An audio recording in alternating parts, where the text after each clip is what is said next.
Hello, everybody. Tell me how your weekend was. I'm finishing my dinner, which is a salad. I'm shoveling it into my face.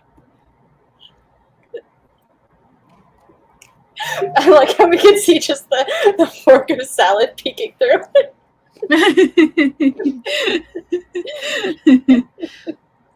So how Hey, are y'all doing? everybody. Hello. Hi. Hey, all the peoples. So, yes, tell me about your weekends while everybody comes in. Oh, and what will you be working on today? I will either be doing my reading time or revising. I haven't decided which.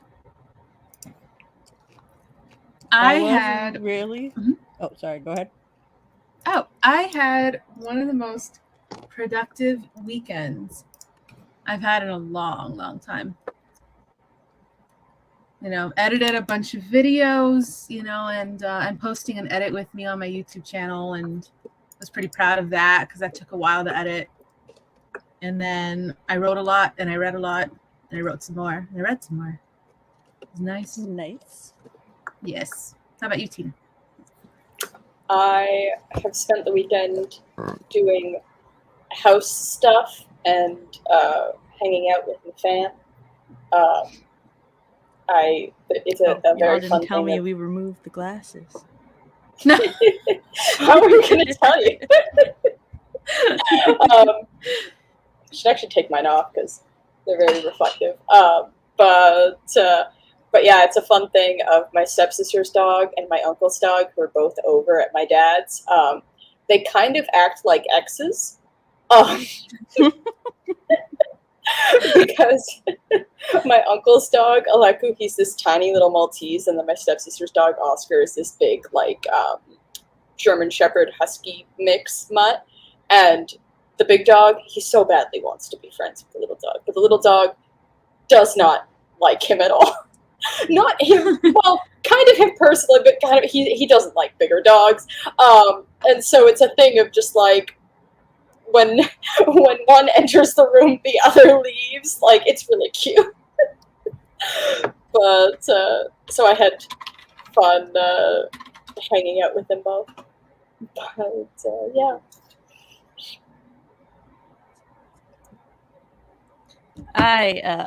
We went over to my mom's on Saturday because I was informed we were celebrating my grandfather's 75th birthday, and it was like largely his 75th birthday, but there was also a birthday sign taped to a tree that said happy birthday and listed all of the family birthdays for August and September. So my name was also up there, and I'm like, nobody told me this, but that's fine. It's all good. Yeah, we stayed over at my mom's house for a long ass time. They played poker. Me, my sister, and the children played Villainous. Oh, excuse me. Helped out with the younger babies and stuff. I forgot what we did yesterday. What did we do yesterday? Shoe shopping and to the grocery store, and we went to the Chinese food. Yes, we took the children shoe shopping to China Buffet and then grocery shopping. Yeah, I put What's that? one in Gabriel's brown, Mm-hmm. and I got it working. It took me a minute. I was getting frustrated. I told the other two I do have a light bulb for them, but I'm not doing them today. Okay. But yeah, What makes these light bulbs so fancy?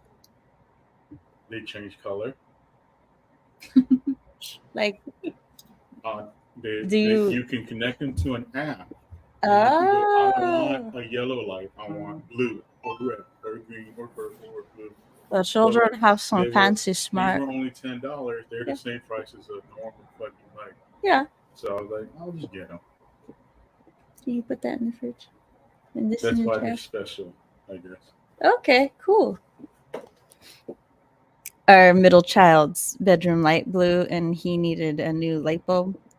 So my husband got these fancy color changing light bulbs that connect to an app, and you can control what light the light bulb projects. He said for a pack of them, they were the same price as just buying a regular light bulb. So I was like, well, it doesn't Nice. sound like a bad purchase. I actually just bought some motion sensor lights for like my kitchen and hallway, and yeah, they're Ooh. surprisingly cheap.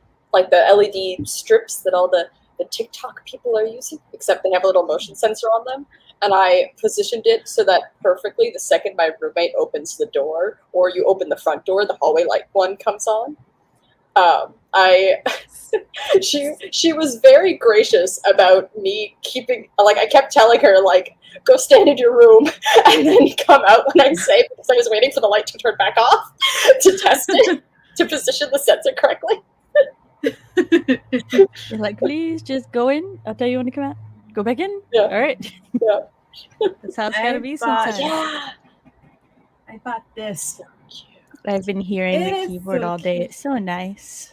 Yes. It makes noises. You want to hear, Tina?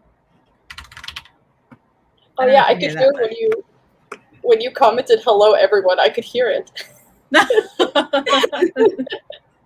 Sounds a Like, lot it like popped up, and I was the like, typewriter yes. I had as a kid. So Yeah. I was like, I want one. I Yeah, had a now I'm laptop, like, but I can still the use one. temptation. Just gotta plug in. Like, I do even have, actually like the Apple Yeah. keyboard. I'm like, oh, the mechanical ones are so tempting. Yeah. I wouldn't be able to use it when Chris was asleep. That would wake him up. But RP cleaned a lot over the weekend, whether it was my sister's property or my parents' house. I was cleaning the whole time. That's fair. It was a weekend of home repair, I feel like, and home maintenance, because I cleaned the chandelier in our dining room by, like, taking it apart and dishwashing it in the sink. Wow.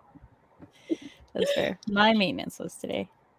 Jessica says she has the green one of that keyboard for my tablet. Yeah. Funny enough, I just posted, like, I just commented on Mimi's Instagram post about it, that I was looking at the green one for my oldest. Was thinking of getting him his own computer for his birthday. Yeah, the mint green one. I don't like remember what it was labeled, but yes, hello. Although I did go to the bookstore and sat in the cafe part and wrote, like, RP living the fancy writer life I want. I need a car though. I'm so I feel it every now and then. I'll be like, I don't have a car. My baby sister, the wonderful wench, her husband just, like, got her a Toyota Sienna fixer-upper because they just had their third baby. And I'm like, oh, that's the one I want. Except I don't want a fixer-upper. But he's a mechanic, so it's fine. But yeah, he just needs to get her van new tires, apparently. And I'm like, that's the van I want. But she needs it because she, like, previously, she just has a tiny car.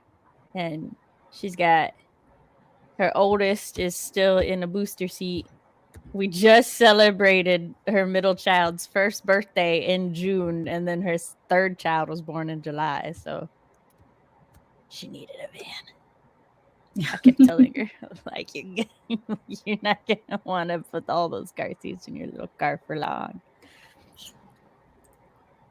Yep, my toddler loves it and wants to steal it, but she has her own. We're using an old broken Bluetooth keyboard to help teach her letters and numbers. Oh, I like that. That's smart too, because then she learns the QWERTY, like the positions, as well. Yeah. Yeah, they're called the Logitech Pop Keys. That's what they're called. See, I forgot to Fox. mention, I also saw. Sorry. Oh, Fox said you wouldn't want cafe writing life. You'd need people to talk to, or you'd go mad. Here's the thing: we have a local. It's like Creatives Cafe. It's a woman-owned business that encourages women of creative endeavors to just come into the cafe and hang out. You don't even you're not expected to buy anything. It's just like a safe little space that people can get together and be social while they do their thing. Like if you want to go in there and knit and talk to people, you can just go in there and knit and talk to people. And I want to go, but I can't because I don't have a car. But once I do, I'm gonna go there. And I only know about it because the owner is friends with both my good friend Chrissy and the photographer of the boudoir studio that Chrissy and I sometimes get photos from. So they are all lovely people. You two should introduce yourselves. Maybe you're in the hot seat. That's what I'm on get the hot seat. early. You only get to switch. I'm down to switch. No. We switched last time. That was her one reprieve. Trying to be nice to me. It's not rocky the first couple times. Nose. I'm nice to you once. After that, you're thrown into the fire. Hello and welcome to Switch. Well, hi everybody. I'm Mimi. I'm a dark fantasy writer working on my debut novel, which I lovingly call My False Saint Whip. You can find me on social media at Mirav Levy Writes pretty much everywhere. I exist everywhere, including my YouTube channel. Yeah. See, Tina, she did fine. I know Tina must be very disappointed. I did not, because I did not pitch my story like she and I workshopped. Wait, yeah, you didn't. What the heck? You did say the false saint whip thing. I did, but that was like it. And now she's probably like, "What the heck, Rob?" I mean, you do you. I remember you saying that you weren't gonna read it off, and I was like, improvise, but at least you have something to read off if you need to. Which I do, but like when I do, but when I was thrown into the hot seat, I was like, I don't know where I put that pitch. Where did I put that pitch? I guess I'm just saying it without it. I have the opposite problem. Mine is written, but before when Mystery Treat was launched, so I have to update it, and I keep forgetting to update it. So now I gotta wing it. Yeah. Which I don't want to do, so now I'm stalling. What do you mean I'm not stalling? What are you talking about?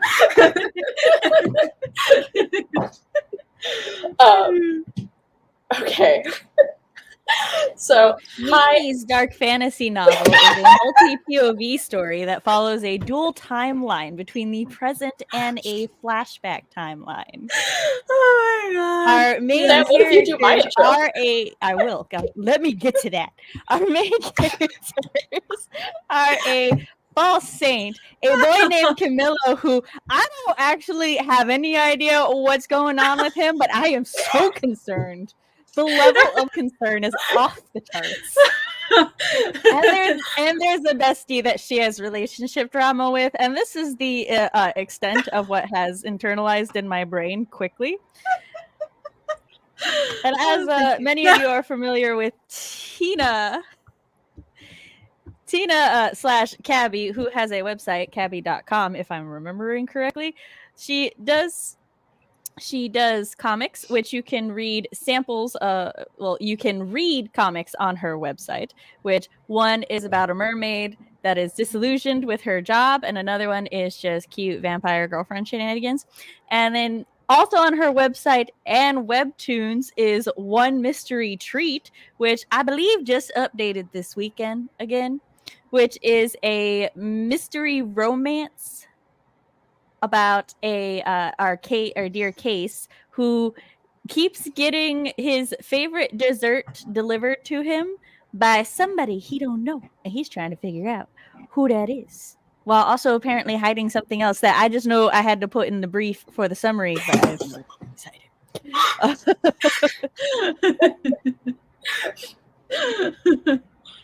Thank you about it. Was that sufficient? We appreciate you, Sam. That was amazing. Now you got me on the thought track of like, I think I've already dropped hints. I was gonna say, as Tina goes, I actually threw out that subplot. No, I actually that part of the plot is there's already a little sprinkle of it. There's already a little hint about it, and our next hint about it will come in a couple of updates. Like I'm working on the page where. Don't mind me as I spend our first sprint rereading One Mystery. Ooh. Ooh. We'll see. And I am writing Mom's Method on Asset. This is my channel where I talk about writer things, parent things, and writer-parent things. I also host streams like tonight where we're gonna hang out, get work done, and I know my guest intros better than they know themselves. I'm trying to think. We appreciate you, Sam. What else I want to promote today? I have a website, SamanthaEllenAssett.com, where you can sign up to my newsletter to keep up with all things Sam, read samples of my writing, and if you want to hang out more with me and these lovely ladies, we do a lot of work and chills, which is kind of like this, but no cameras and on Discord.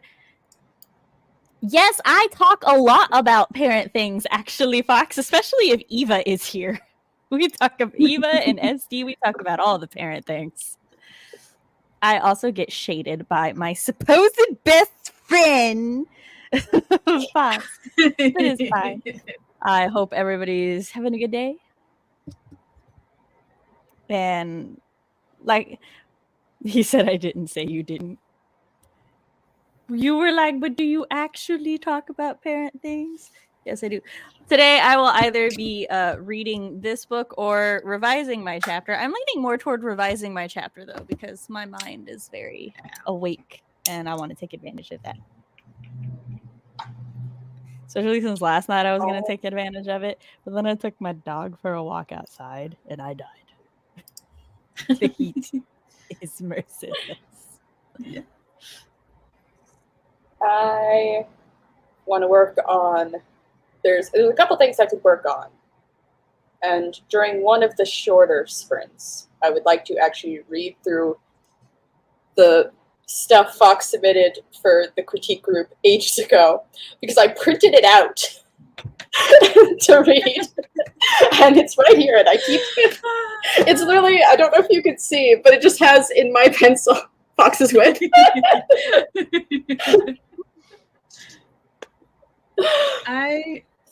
I don't know. If I work on my whip, I'm gonna be working on the reunion chapter, which is one of my favorite chapters in the entire book. That or read this book. It's written by a Cuban author. Because I like to do research. Fox messaged me. He said, "Sam, it's my first printed work."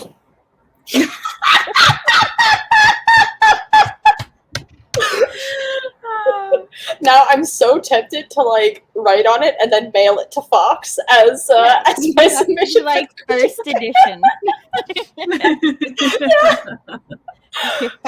Just have him autograph it. First edition art on the back, right? Do not or not for resale.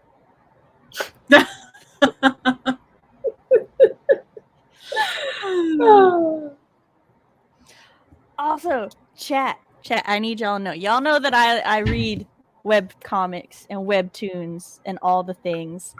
The timing is creepy, in fact. But I started reading the Bromance Book Club in July, right? And I'm on book 2. Well, I've been talking on and off about it. And then Manta, just over the weekend, I was checking the new releases, and it's the Bromance Book Club. And I'm like, is this but then on the banner, he's Courting the Countess, which is the name of the romance novel that they read in the first book. So I'm like, there's no way this could be a coincidence. And it is that Manta got adaptation rights for the Bromance Book Club, and they're adapting it to webcomics. And I looked further into this because I'm like, what does this mean?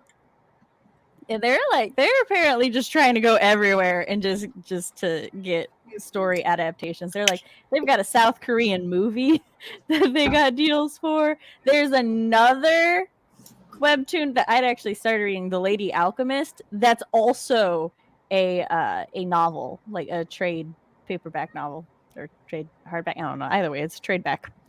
And so I'm excited for what this means, because previously I had only ever known web novels to be adapted into web comics, and now I'm like, but now I just need them to go into the indie self-pub zone, and y'all, I could be on Manta.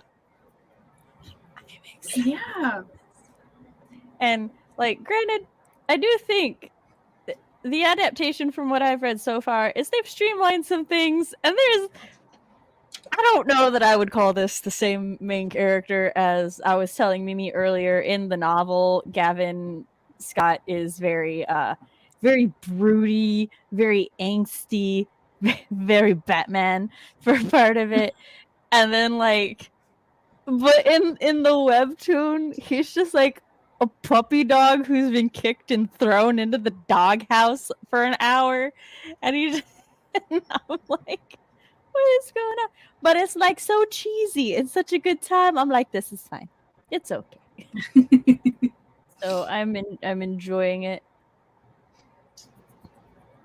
I also appreciate, in a way, them streamlining some of the problems, like not problems I had with the novel, but just some of the problems presented in the novel.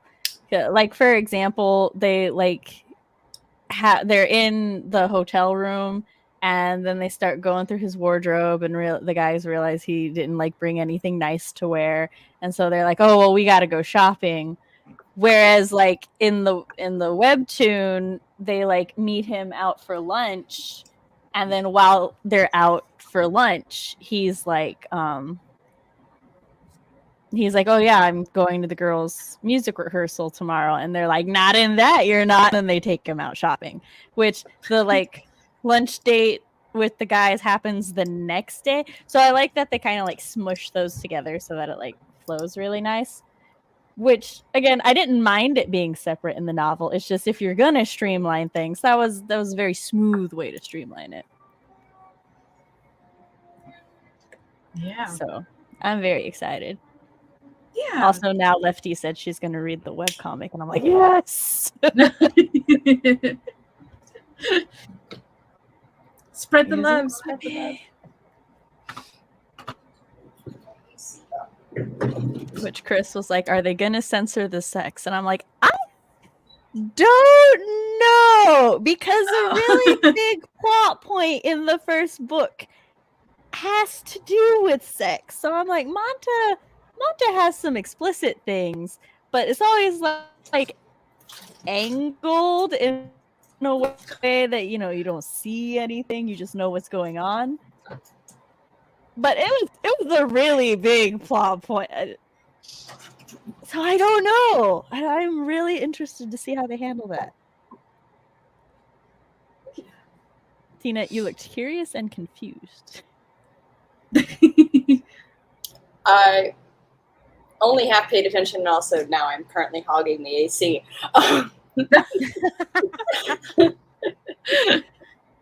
Tina's like, I care not for your book club of bros. I don't quite know if the story appeals to me yet. I think it's one of those ones that I'll have to give a shot, but I'm already reading so many things.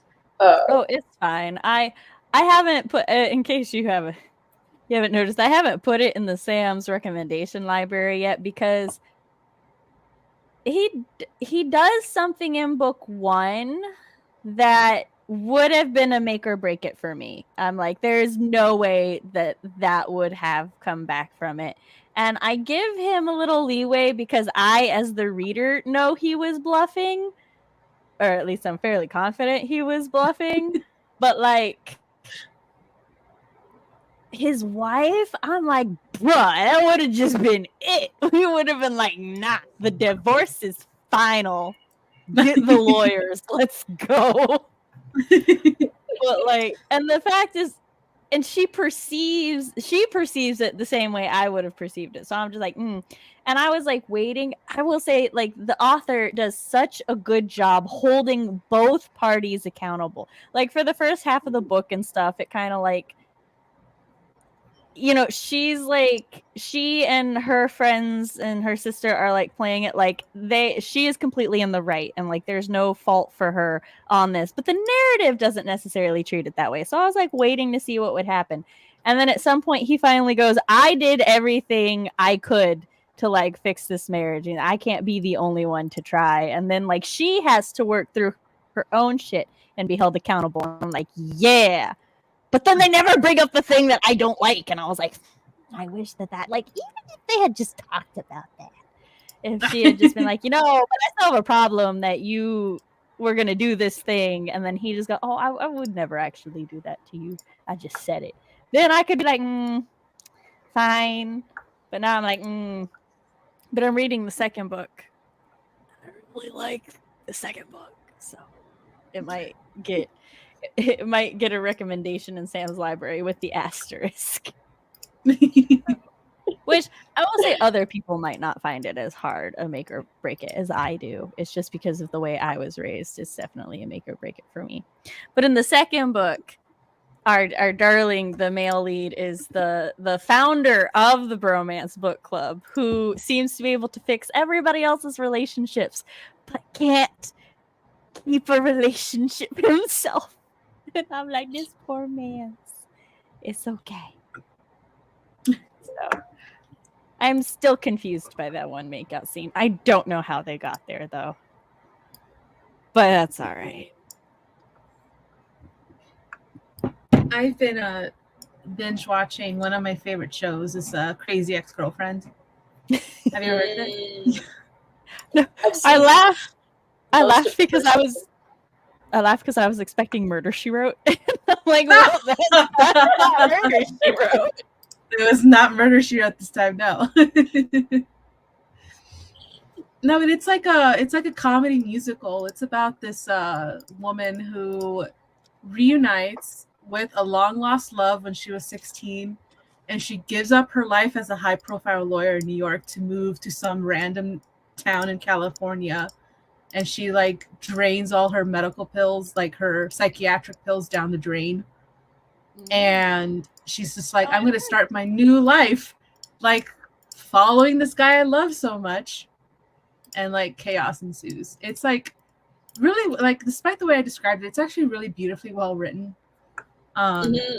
Very therapeutic for me. And the songs are just genuinely fun. Yeah.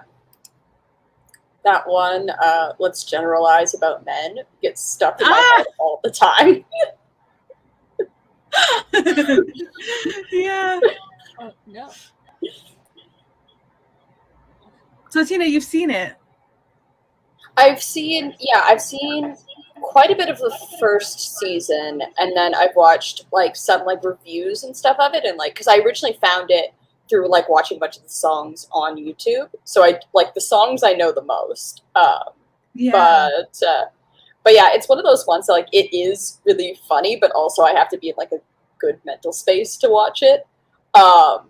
So I haven't. It's not like it's on my list to finish off, but it's not high on the list at the moment. You know what I mean? Yeah, for sure. And it's like so you feel the secondhand cringe when she does something impulsive, and you're like, oh my god, why? Certain things are just too relatable. Yeah, they hit me in certain places. I need y'all to know that, okay, so I set up the screen share and everything on my desktop because the children have already done their computer time. So I'm like, yeah, I can use that. And my desktop name for StreamYard is Simp Screen. Now, I'm so used to doing weird ass things like that I didn't even question why I would name it the Simp Screen. I just remembered why I called it the Simp Screen. It was during a Sailor Moon Let's Talk for the 4th season of Crystal. because Mamoru in Sailor Moon Crystal is just too pretty. I just could not stop simping over how pretty that man is. This was like at least a year ago, so I'm like, maybe I should rename the screen. But no, it's probably going to save the sim screen for now. RP has Planet Budget book things and then hopefully get some more words on his whip. Aw, yeah.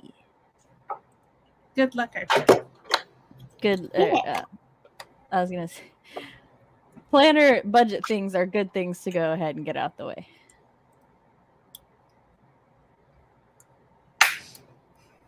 All right, I'm setting us up the... Okay. Who would like to count us down? Mimi, you're in the I'll hot count seat. Got it. Okay. 3, 2, 1, go.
I needed to pause the. Oh, shit.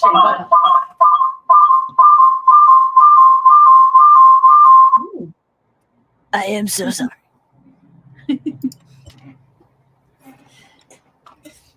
I needed to pause the copyright in music, and I forgot to mute that computer. I apologize for the reverb.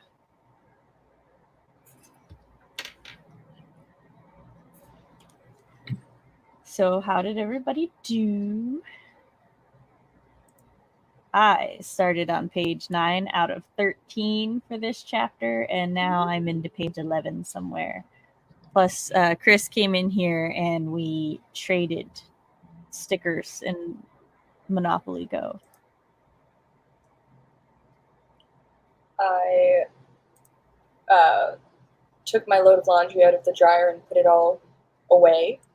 And then I did my tarot reading for the week. And then I looked into some computery stuff. So yeah, it was pretty productive. That whole reading fiasco was a failure. Oh no. I started the book and it was like, you know how like they say like how a man writes woman, those memes. And I was like, no, thank you.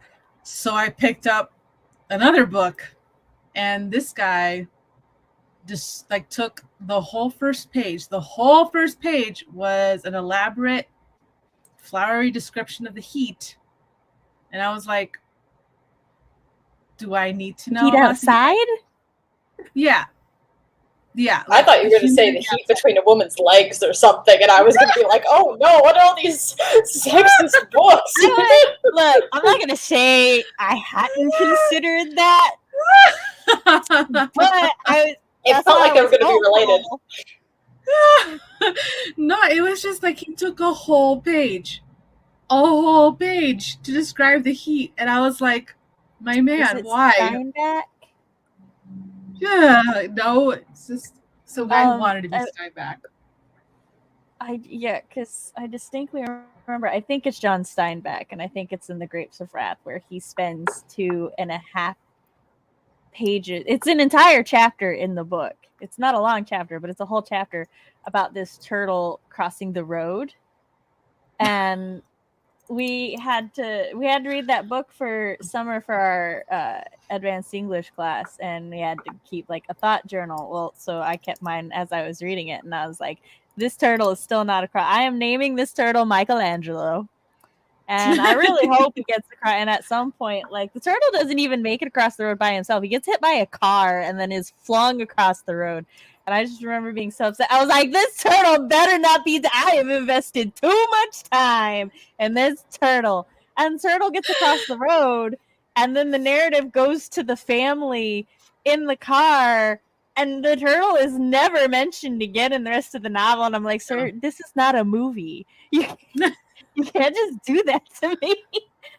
I didn't even finish the book. I got an incomplete on the assignment. So done with it. I was like, no, I'm sorry, ma'am. I can't. Yeah. I still got a very high grade because the chapters I did do, she found very entertaining. But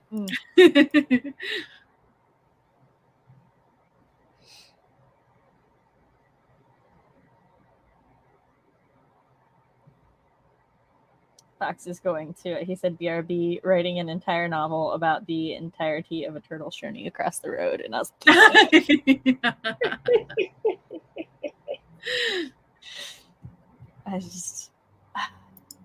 So that was 2 books that you put down. Man Writing Woman TM and the blazing heat of weather. Yeah.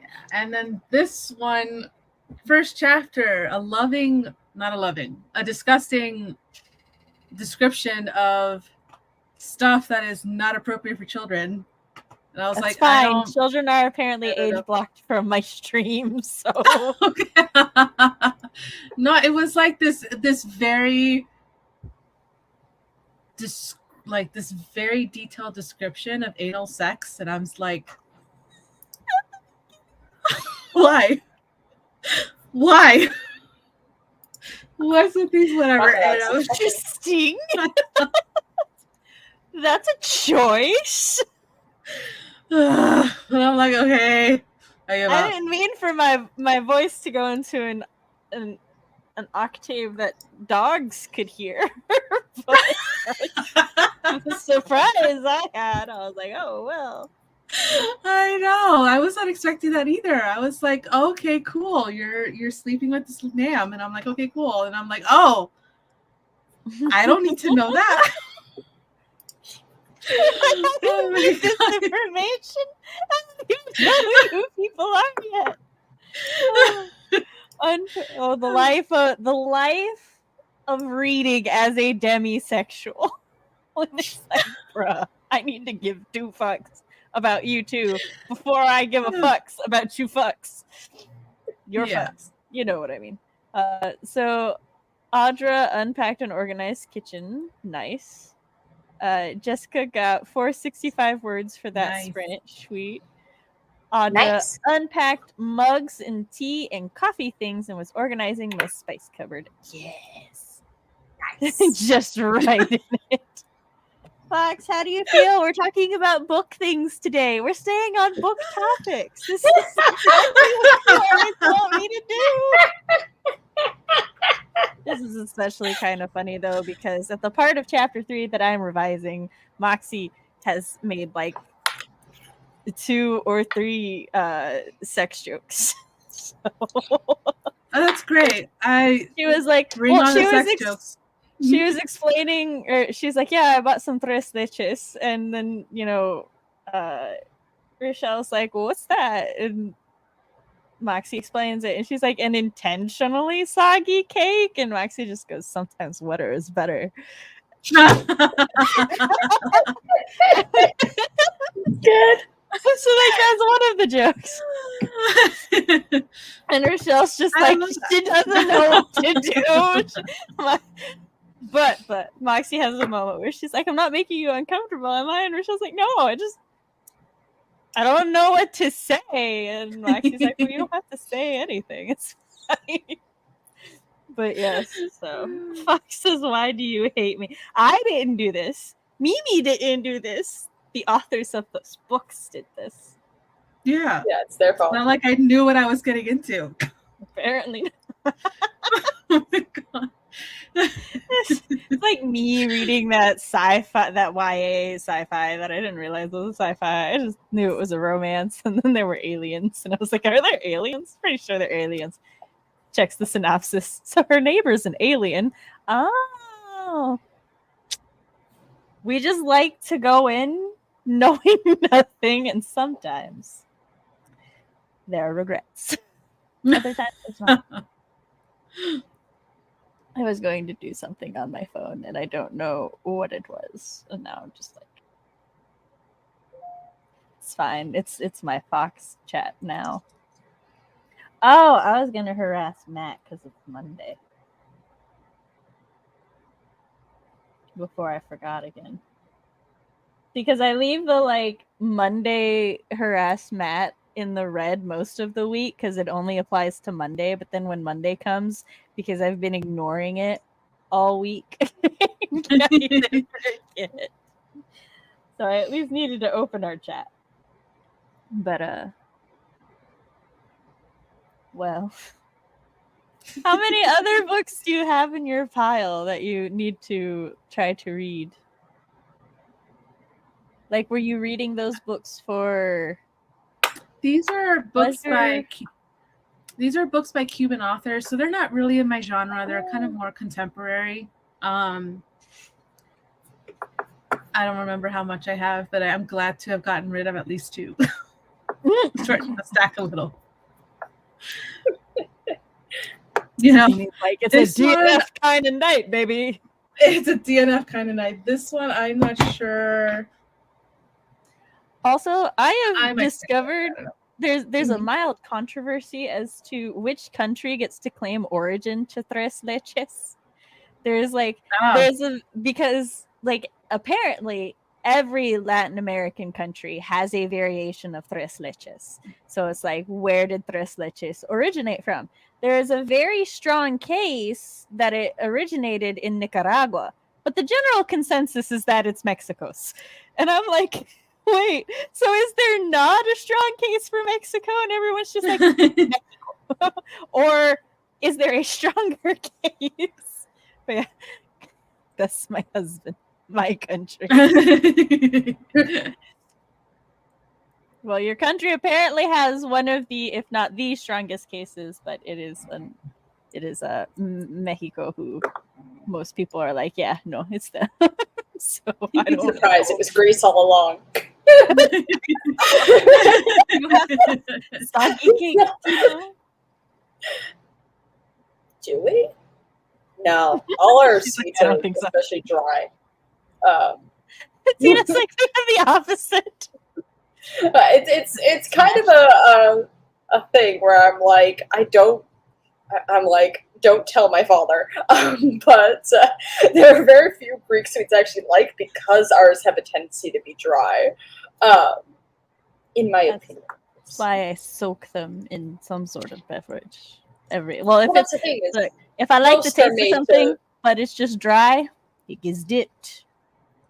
yeah, most of them are made to like either be dipped or it's supposed to be like you take a sip of coffee, you eat the thing. You take a sip of coffee, you eat the thing. You know, but because that's just living the Greek life.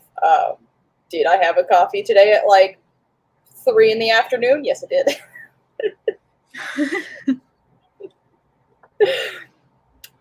Because my dad makes a mean frappe and I cannot resist. That sounds so good. I can go for coffee right now. He always sprinkles cinnamon on top too. Ooh. Is there a time when you could not go for coffee? There's a time when coffee is regrettable to have, and that is past like 5 o'clock because then I'm staying up until like 5 a.m. That's for you though. I feel like Mimi and I are like, I'm about to go to bed. You know what? I would like a cup of coffee, and then we drink the coffee, and then we go right to sleep, and we sleep just fine. Pretty much. See, it's my caffeine stopped working on me when I was 2, buddy. Or in the womb, one of the two. RP accomplished planner or planner stuff and dinner. Ah, yes. Nice. Remember when the British baking show was like tres leches? Oh God. Let me tell you, we're watching the Great British Bake Off, right? And they're like, the challenge is to make they didn't even say tres leches. I forgot what they said, but it wasn't tres leches. But either way, they were like, you have to make that. And then there was this one guy who made it a little soggy. And they're like, no, too soggy. And I'm like, bitch, if there's not like pulled milk on the bottom of the pan, what you mean too soggy? It's literally named for all the milk. Like, bruh. I was so red hot. And it's like, it's one of the it would be one thing if that's, like one of the contestants saying that just because they don't know. But these are the judges. I'm like, why are you having them bake a thing you don't even know how to eat? I was so mad that day. I don't think I've ever been madder at the Great British Bake Off than then. And their Japanese week is questionable. So questionable. Oh, no. Oh my God. First of all, they should have just let it be Asian week because like some of the dishes they made were Indonesian inspired. And I'm like, that's fine, but that's not Japan. Like, he's the Japanese week. So this one woman, she was like, oh, she made a kawaii themed food, and I'm like, I guess that's fair. That's fair. That's a subculture. Everything's cute, pink, and tasty. Yeah. And she didn't win. She stuck to the brief. At least if I remember right, she didn't win. So.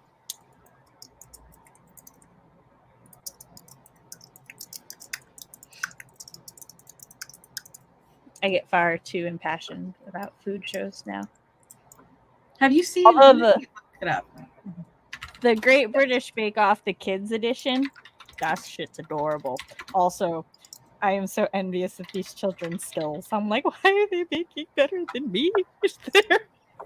So it's called Baking Impossible, and it's like on Netflix, and it's a baking show where they teamed a baker up with an engineer, and they make robotic cakes. And the whole challenge is to make sure that the cake both tastes good and that it functions the way it's supposed to. Babe, we gotta watch that, especially like because the Great British Bake Off for like a couple seasons would have like an engineer or a scientist who were participating, and they made some interesting shit because like they applied the engineer for one of the final round things. I forgot what they're called. He printed out the blueprints so that he could like make the dough along the lines, and I was like, I'd be intimidated. I'd be like, nothing I bake is going to hold up to that right now. But now most of the like people on the Great British Bake Off are actually not quite as amateur home bakers as they were early seasons, so it's not as fun. Yeah. So you don't have to keep outdoing all the other ones. I said you don't have to keep outdoing all the other ones. So I liked Prue. She's one of the judges, and she likes everything boozy. So whenever they had liquor, she'd like, I can taste it. And then Paul, who is like the opposite, he'd be like, too much liquor, and she's like, I don't agree. What's your idea, Fox? A great cornbread bake-off? Because we have those in the South. As well as chili contest. I was talking to my grandma about food the other day because we were talking about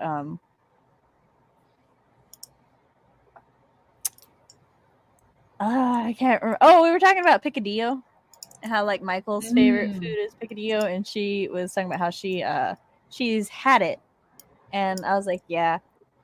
And I told her that I have a friend, Mimi, and I'm like, yeah, she and I will sometimes discuss the difference between like a Nicaraguan variation of a dish and I think a Cuban variation of the dish. And she was like, oh, and we went into that, and I'm like, yeah, it's like one of the things I like about, cultures that accept that dishes can be made differently based on like region and what is local, unlike a culture that will get angry at you for breaking your pasta noodles. Calling out someone specific, eh? I had just watched this thing with an Italian who like was just raging about somebody not making their spaghetti right, and I'm like, I can't imagine hating the variety of food that much. Like, why are you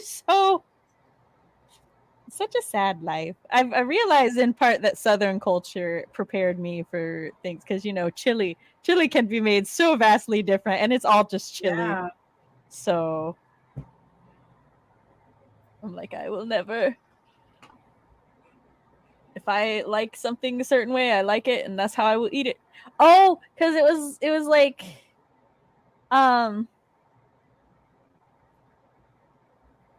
it was an Am I the Asshole post where this guy was talking about how his sister and brother-in-law eat food with their parents and their nonna. And he was talking about how it was his turn to cook. And like, he's very serious about his cooking, especially if his nonna eats it. And his brother-in-law had been like, oh, well, it needs hot sauce. And he was like, am I the asshole for not letting him have hot sauce? Because I would never mix cuisines like that. And I'm like, I need more context. Because if he's like saying that hot sauce needs to be added to the whole pot, then no, especially if Nona doesn't like spicy food. But if you're not letting him add it to his own plate, yes, you're the asshole. Let him put hot sauce on his pasta. What the fuck? That's what it was.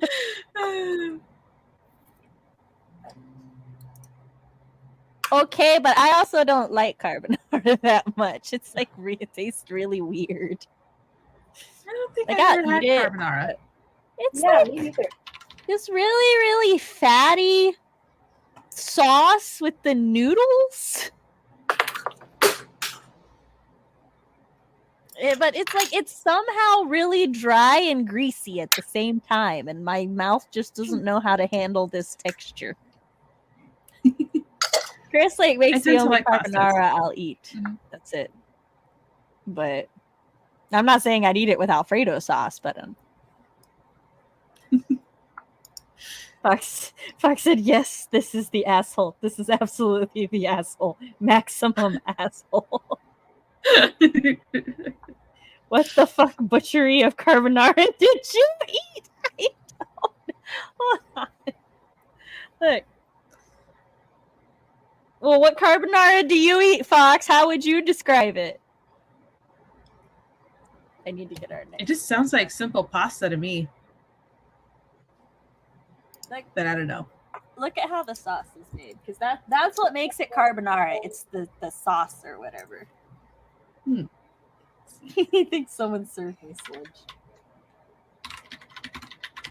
Chris says the carbonara sauce is made from rendering the fat from pork jowls that's cured, and you add a slurry of raw egg and 3 different cheeses, and it's mixed together. See, I wasn't wrong. It's weirdly fatty and dry at the same time.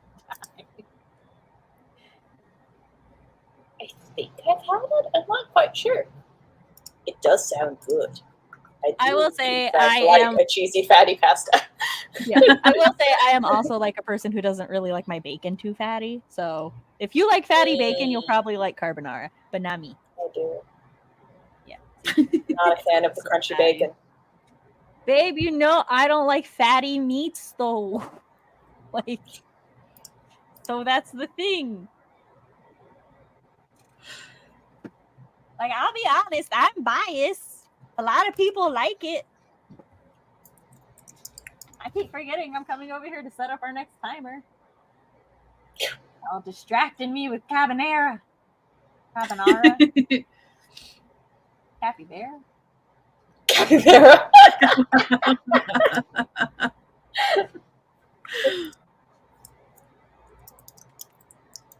Fox, come visit me so I can make you candy bacon, which is super not fatty. It's like, well, actually, you can make it slightly fatty. And it's still tasty, though. Everybody who's ever loved carbonara is coming after me. I'm like, I know, it's so rare I discuss a food I don't enjoy. What happened?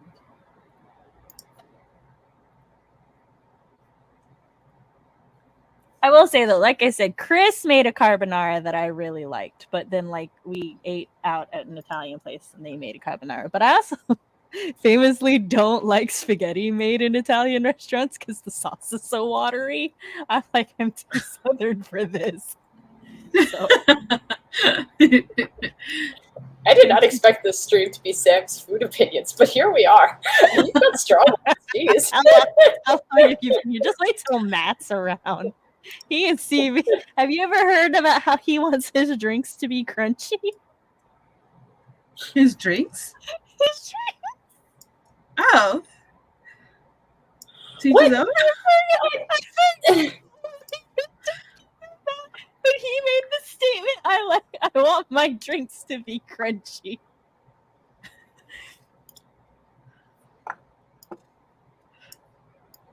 So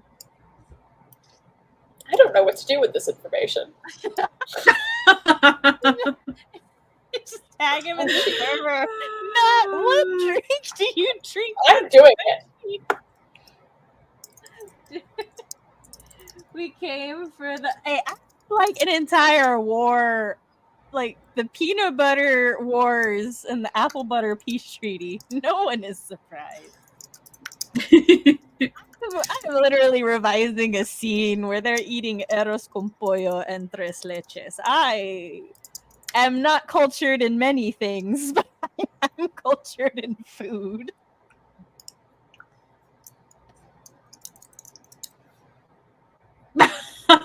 So Fox and Chris sitting here like gaslighting me, like, no, you're thinking of car. Well, okay, not Chris. Fox is gaslighting me, sitting here being like, what kind of carbonara did you have? Nah, sir. It felt that way to me. I'm not Fox wrong. just sent me a message saying Oreo Blizzards. But Oreo Blizzard, that's not a drink. That's ice cream. That's a food. That is a food. It becomes a drink when it melts. It's not originally a drink. It depends on how you flip it upside down. That's not a drink. Hold on, a blizzard, yes. I'm just saying, like, in general, for a milkshake. It depends on how you like your milkshake. No. Milkshake counts. I don't eat blizzards for. But he specifically said Oreo Blizzards. Okay. Blizzard's not a drink. What drinks are you drinking and enjoying? Because now he's saying soup. It's soup in a cup. Soup is also not a drink. Soup is also a food. I don't think either of these things were what Matt was talking about. We'll have to find it. I want to say it was boba. Maybe he said he likes his drinks chewy, not crunchy, because it might have been boba. See, that's what I was going to say. Like, boba counts as like a chewy drink, and I was like, chewy makes sense to me because I do in fact like a boba. I like a chewy drink, but a crunchy drink I don't understand. This could just be my dyslexia, like mixing up the two words. So, Fox, we will never agree. Soup is not a drink. Soup is a food. It depends on the soup to me. If I can drink it out of a cup, it's both. See, that I will accept, but it is not inherently a drink. It's inherently a food. You can still drink it, but it's still a food because you also eat it. Yeah, but there are soups that I cannot drink. Under any circumstance, I'm not drinking it. See? That's why it's a food. Yeah, but there are soups that I can drink. That's what I'm saying. It's like how a square. It's like how a square is a rectangle. You know, like yeah, that's what I'm saying. Not like rectangles. Like all squares are rectangles, but not all rectangles are squares, right? Yes. Yeah. All soup are food. Okay, you lost me. You get what I mean. I can't figure out my metaphor anymore. My point is that all soups are inherently foods, but some soups are also drinks. Give me a second. I'm going to Matt's profile. Gotta go find his quotes. I'm pretty sure somebody put it in here as a quote.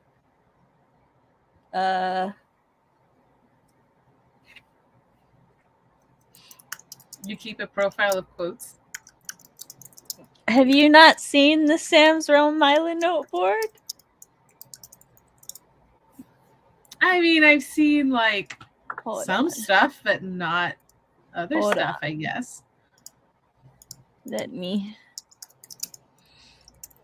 We must introduce Mimi.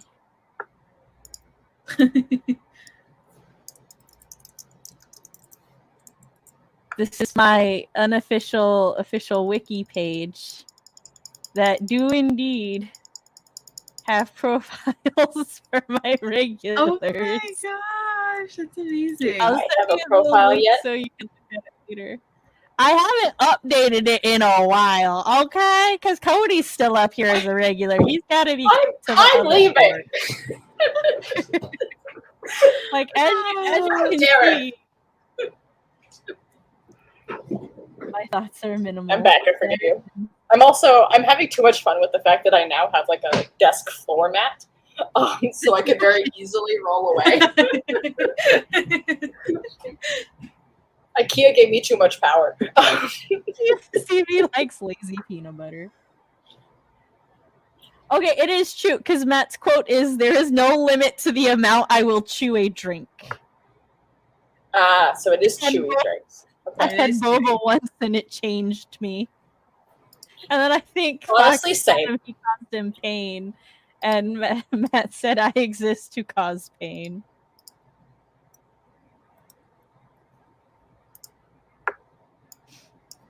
Your co-host may die, but will still bruise. I don't even understand where some of these came from. As much as I hate to give CV credit, that music. But yes, this is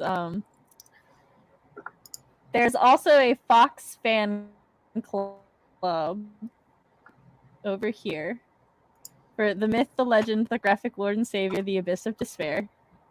And our lovely Katrina, who was in fact the No, where did the Oh wait, that's not the Fox fan club. I gotta find it. Where did it go? It's right here. I clicked the wrong one. The Fox fan club is right below it. Katrina set this up. Senpai noticed me.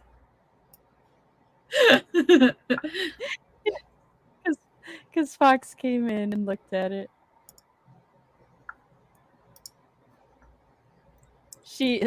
Fox shenanigans, Fox talking nicely to guests. First Fox sighting.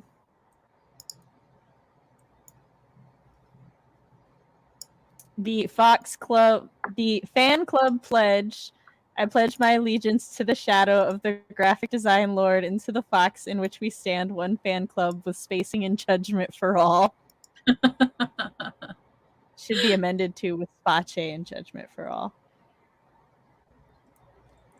So yeah, the Milo board is very fun. Oh wait, hold on.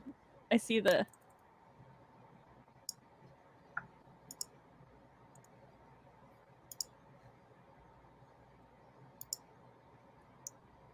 Fox reacted with a fox, and then he drew this orange smiley. An actual photo of Fox yelling at Sam. A quote from Fox when Savion blocked Katrina from his stream. Did he ban my fan? So I don't have a fan club, mind you. This is my stream. But Fox does, and this is his shrine. A photo of him yelling at me. So my husband yelling at a cat, but wait, why are there living Sam? And why is it in quotation? That is a good question. They're the regulars still living and who have not departed from our realm. Nothing suspicious. No, but Cody should, because he needs to be moved from the living.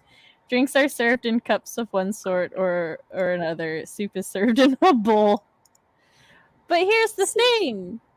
You can put some soups in a cup. I do. And like when you go to a restaurant, you can order a cup size of soup or a bowl size of soup.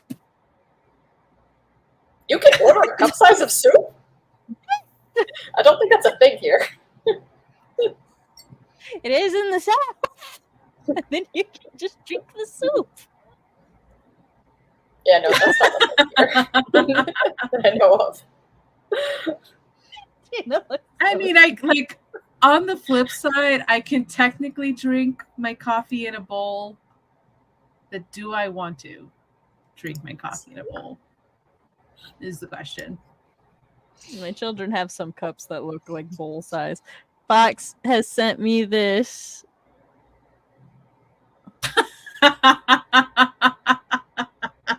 They flip it upside down. Drink should not be able to flip upside down.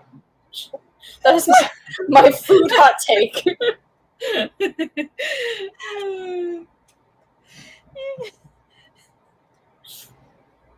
Also, I appreciate the RP is on my side about this.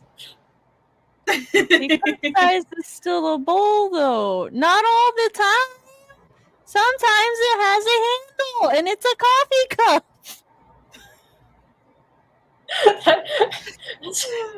I have giant cups that are used for soup. So do But I. see, those You are put soup mugs, and that's just basically a bowl with a handle on it. That's not a cup. Like, I have one of those.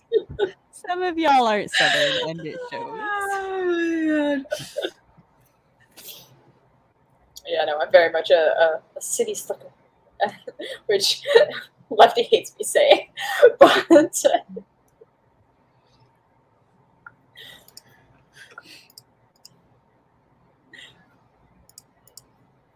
All right, how do you explain a soup thermos? Oh, okay, shots are fired. food thermoses and drink thermoses, different shape. No, a soup thermos is distinctly shaped the same as a cocoa thermos. My mother actually just bought 2 of them. At least not here. Here, it's like if it's fatter, it's a food thermos, and then if it's like tall, it's a coffee thermos. No. And you don't mix them. What are you I'm not Americans sure why doing? I don't know. I'm looking up soup thermos, and you're right. They're wide. They're wider. Yeah. RP is like. When I look them up, the first result that the first result is Amazon soup thermos. The second result, this Canadian store, calls them food jars. It has fork and spoon, bitch. That's And they're short and fat. No, these are tall. That's tall. But the individual sections are a bowl. It's still tall though. Look, my mama just bought some, and they're tall. This popped up. This is a coffee cup, but I just thought it was funny See? that it popped up.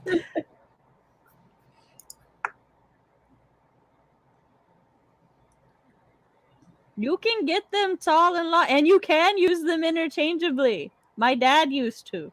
I mean, you can. You can make soup into a drink, but soup is not inherently a drink, is what I'm saying. It's inherently a food. A cocoa thermos also comes with a little bowl that you can pour it in so that you don't burn yourself. So just the little bit of cocoa cools down. You can do the same shit with a soup. It's identical. I never said that you can't make soup a drink. I just said that soup is inherently a food. With a spoon or... See? I was pointing out that the soup thermos was in the same general shape as a drink thermos. A soup thermos. That's apparently not a thing in Canada, because when I looked, not a single thermos. They were all like this. But it depends on the soup. I can eat tomato soup without a spoon. I can drink it. It's just pasted tomatoes. It's 100% liquid. It's a thick liquid, but it's liquid. It's just, I keep saying, it's not inherently a drink, though. It's inherently a food. Well, I never said it was inherently a drink. My thing was always, but some soups can be a drink. That's all I was saying. You can also drink chicken noodle soup without a spoon or a fork. It's easier. The noodles are too fucking slippery. Okay, I looked it up, okay? In cuisine, you have 2 categories in cuisine. One is a meal, one is a drink. So a soup is a meal. Yeah, see? It can become a drink, but it is inherently a food. I never said it wasn't inherently a food. That wasn't even my thing. RP knows what I'm talking about. It can be both. But I never disagreed. And I'm agreeing. It can be both, but it is inherently a food. You can turn it into a drink, but that's not what it's intended. Fox said, "Fight my war for And me." milkshakes are inherently a drink. Let's go. But you can turn them into a food. Fight my and ice cream is inherently a food, but becomes a drink when it melts. Tomato soup equals It's liquid and solid. Come on, guys. Blizzard equals Solid to soup liquid. equals drink equals crunchy drink. Soup is a drink. This is all what Fox said. No, I mean, you have meals and then you have beverages. Isn't just like I misused the word drink there. It should be beverage. Soup Okay, is not a but like, beverage. okay, but here's the thing. There is an in between because what's a shake or a smoothie? What's a True. smoothie? Is it a beverage Yeah, or is it's it a beverage. food? Because Beverage. but why is it a beverage and not a meal? Because like they sell meal shakes, so it could be either. True. But a milkshake is not in itself a meal. It is a meal replacement drink. But it's a meal. It's No, gonna it's not. give you all the same shit It's as a meal. drink, but it is a meal in drink form. It is Okay, the but it's ingredients still of a a meal in drink form. But it's still a meal. That's not a meal because How you it's pour like it, saying it's a meal. it's like saying an ice cube is a liquid. It's not a liquid. It's a solid. But when it melts, it becomes a liquid. It's Food not becomes remotely drink. the same. That is an apples to oranges comparison. That is not remotely the same. It's Not about the arguing- state of which it not exists. arguing If it's the mostly state, solid, I'm it's a meal. arguing If it's mostly liquid, it's a beverage.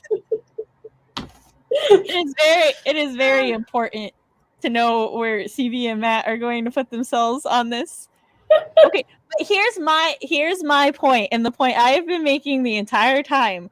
Sometimes things belong in multiple categories, not just one. And every time I say that, you say you agree with me, and then adamantly argue against that point and act like I'm the one telling you you're wrong. Well, you keep saying that it is one thing.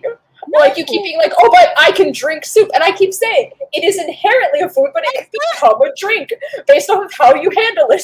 Because two things make a drink. How liquid it is and how you consume it. Whether it is in a... No, you're misrepresenting what I've been saying. I'm saying it can be. The entire time I have said it can be, not it is. That's Fox. Fox is the one saying it is. I've been saying it can be. It can be both. It can be either or. I am the apple butter peace treaty. I am in the middle. I have angered the Tina. She's never talking to us again. I was just getting water.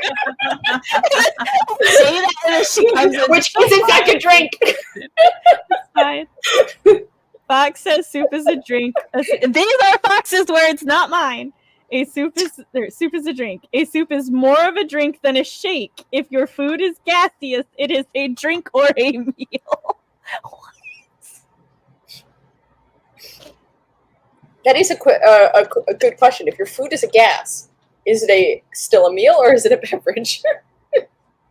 Because isn't there like fancy restaurants that do where they like they put food in a balloon and you can inhale it? Do you want to know what I know that's a thing. says? What? Who says? Quora is like when you ask questions and people answer. Oh, Yeah. Okay. Is soup a food or drink?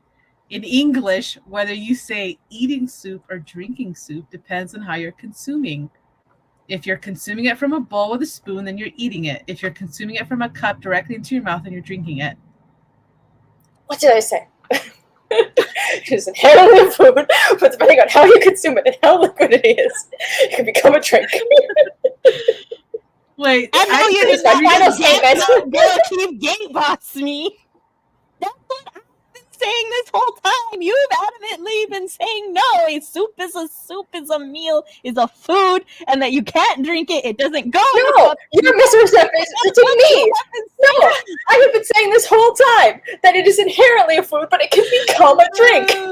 I am open to it becoming a drink. Mimi. Yes. Save Yes. my sanity. Is that or is it not what I have been trying to say this whole time?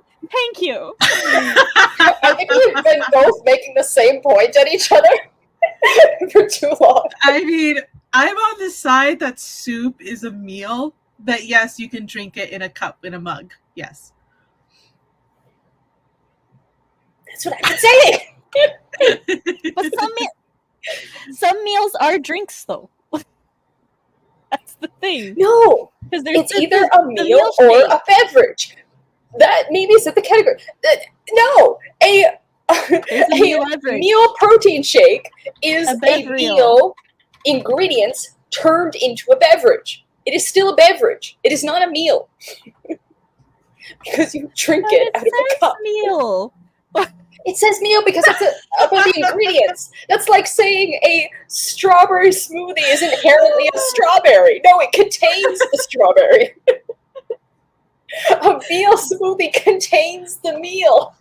Okay, well, don't yell at me, but Fox messaged me. He's like, please agree with me that a blizzard is a drink. It comes in a cup. Support your local Fox today. I will support my local Fox today because I do think a blizzard is a drink. No, not until it melts. Let me, okay, hang on. When it melts, it becomes a drink.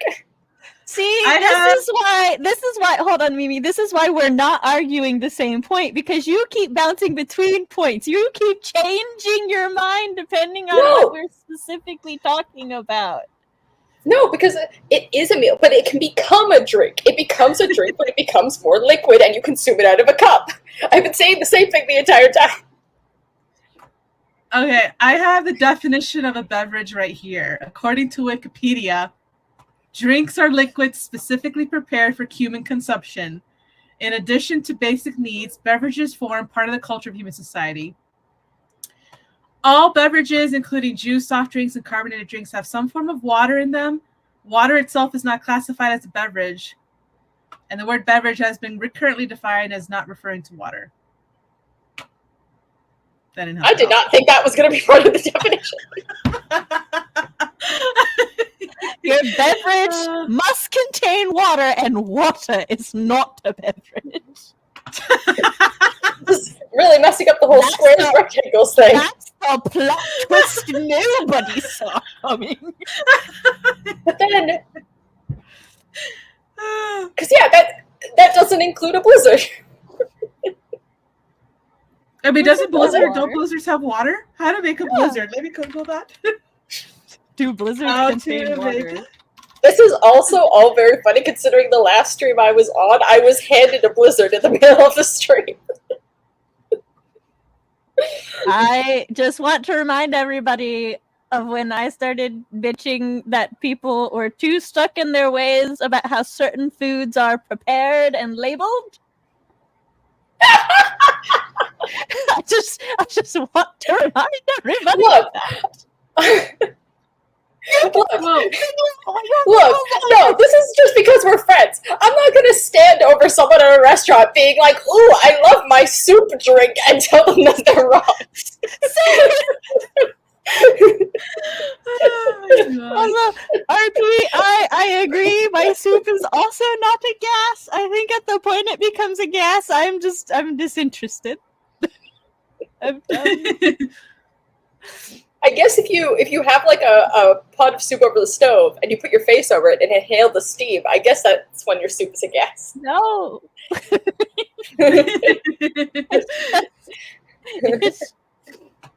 It's just whetting my appetite at that point. Well, a blizzard is made out of ice cream, and ice cream has water. Mm. So if ice cream has water and is made for human consumption, is it a beverage? That makes nearly everything a beverage. That makes pasta a beverage. This isn't my plot hole. I'm just exploiting it for chaos. Oh.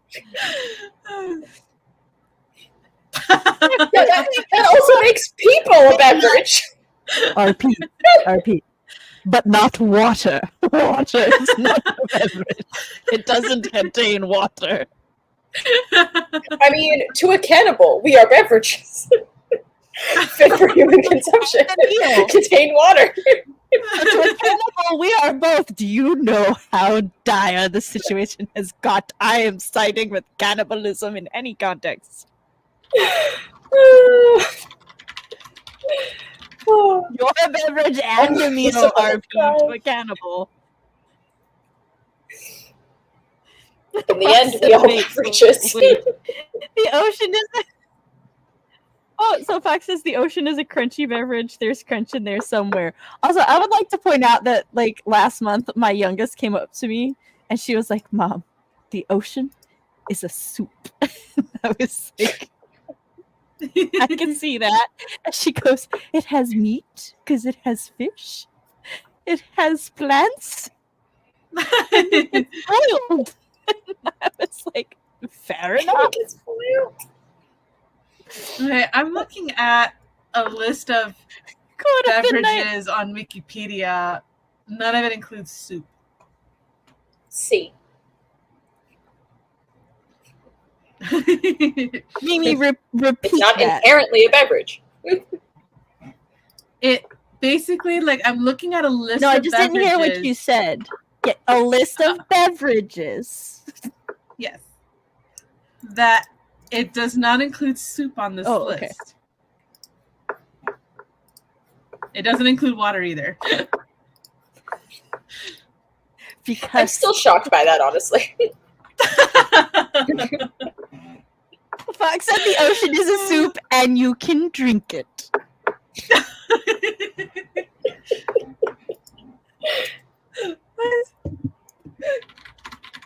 I'm just confused as to why I got yelled at every time I said you can drink a soup.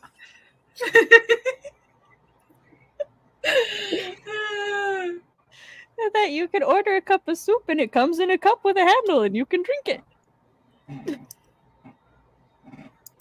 Oh, now Fox is telling me I stopped supporting my local Fox. Come on now. I don't know. I don't know what to say to a Fox that's scolding me. Tea is the most consumed beverage in the world. That's fair. Yeah.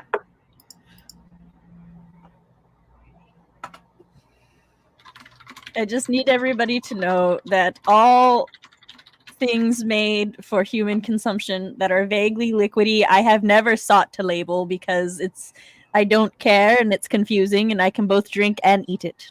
So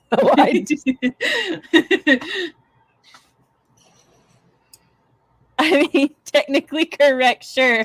Not sure why you would drink the ocean since it's gonna kill you, though. I thought you were talking about my soup in a cup again.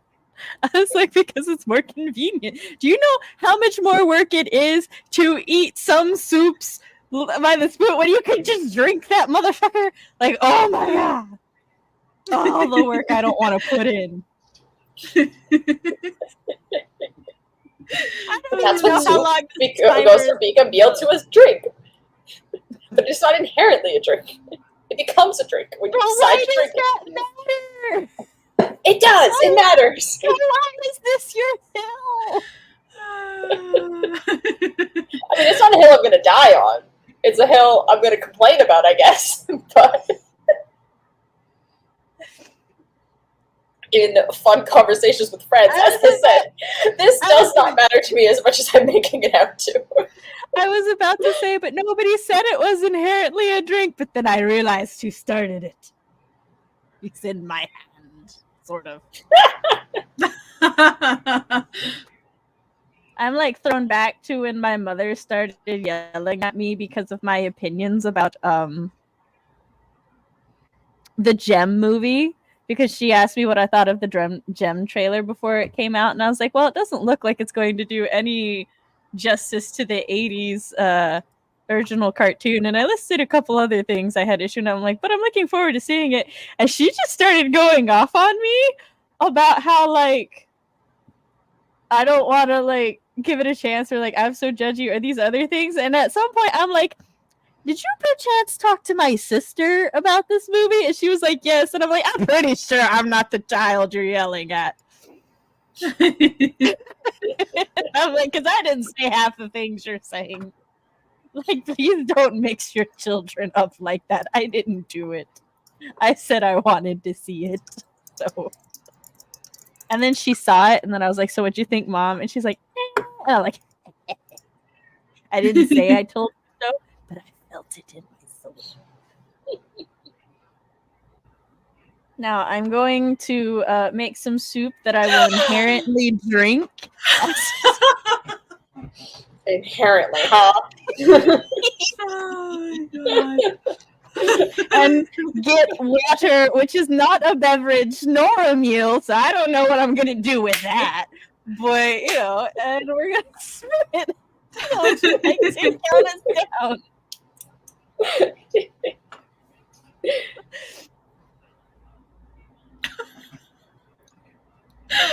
Oh my god. I guess I'll count us down. Well, I said Tina, but you might not have heard me over Mimi, Oh, I did. who's dying in the middle. Okay. 3. Soup is inherently a meal. 2. But it can become a drink. 1.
And we're back. I made sure to mute the other computer first. Hello. Hello. Thanks for popping in, Dee. Also, hello, Eva, and thanks for popping in too. I got, I'm now on page 12 out of 13 for revising this chapter. I am, however, at this one part where I have to figure out how Moxie smells. Not just how she smells, but also how her coat smells. And I'm like, I know how Rochelle smells. But I'm getting there. Now I'm like, what do my characters smell like? This is not something I really consider. No, me neither. Scent is a very big thing in my family, but I've discovered is not quite as common in other people's families. But like, my dad can find my mom anywhere because he like tracks her scent, which I don't claim to be able to do that because I'm convinced he's got some weird occult superpowers. But sir, stank is not romance. However, the smell of your significant other's like beard oil in his pillow after he's gone to work is romantic. So, ha. Yes. Also, it's not Yeah, just about romance. Like, the smell of your grandmother's perfume, like, can be just as comforting. So, Yeah, I was about to say, like, yeah, it's one of those things where it's like, I have trouble, like, putting words to smells, you know, that aren't like, this is lavender, you know what I mean? Yeah. Like, I've never understood the whole, like, fan fiction trope of being like, they smell like their natural scent is this and this, you know, like, no, I'm like, that makes no sense to me. Like, even like, describe, like, I don't know what musk smells like. I'm like, what smells like musk? Because I don't know. That doesn't. I'm trying to think of how call to a explain smell it. into my head. I know, it's kind of like do you get really smelly after you walk out or work out? But that's is musk just another word for sweat? Like the smell of sweat, or are they different? They are a little different because the smell of sweat. Like, sweat has its own salty. I'm not asking if you get sweaty. I'm asking if your body produces a smell after you work out. Not a sweaty smell, a different smell. Which you might not. Not everybody does. It's something that I think is connected to high levels of testosterone, because I do.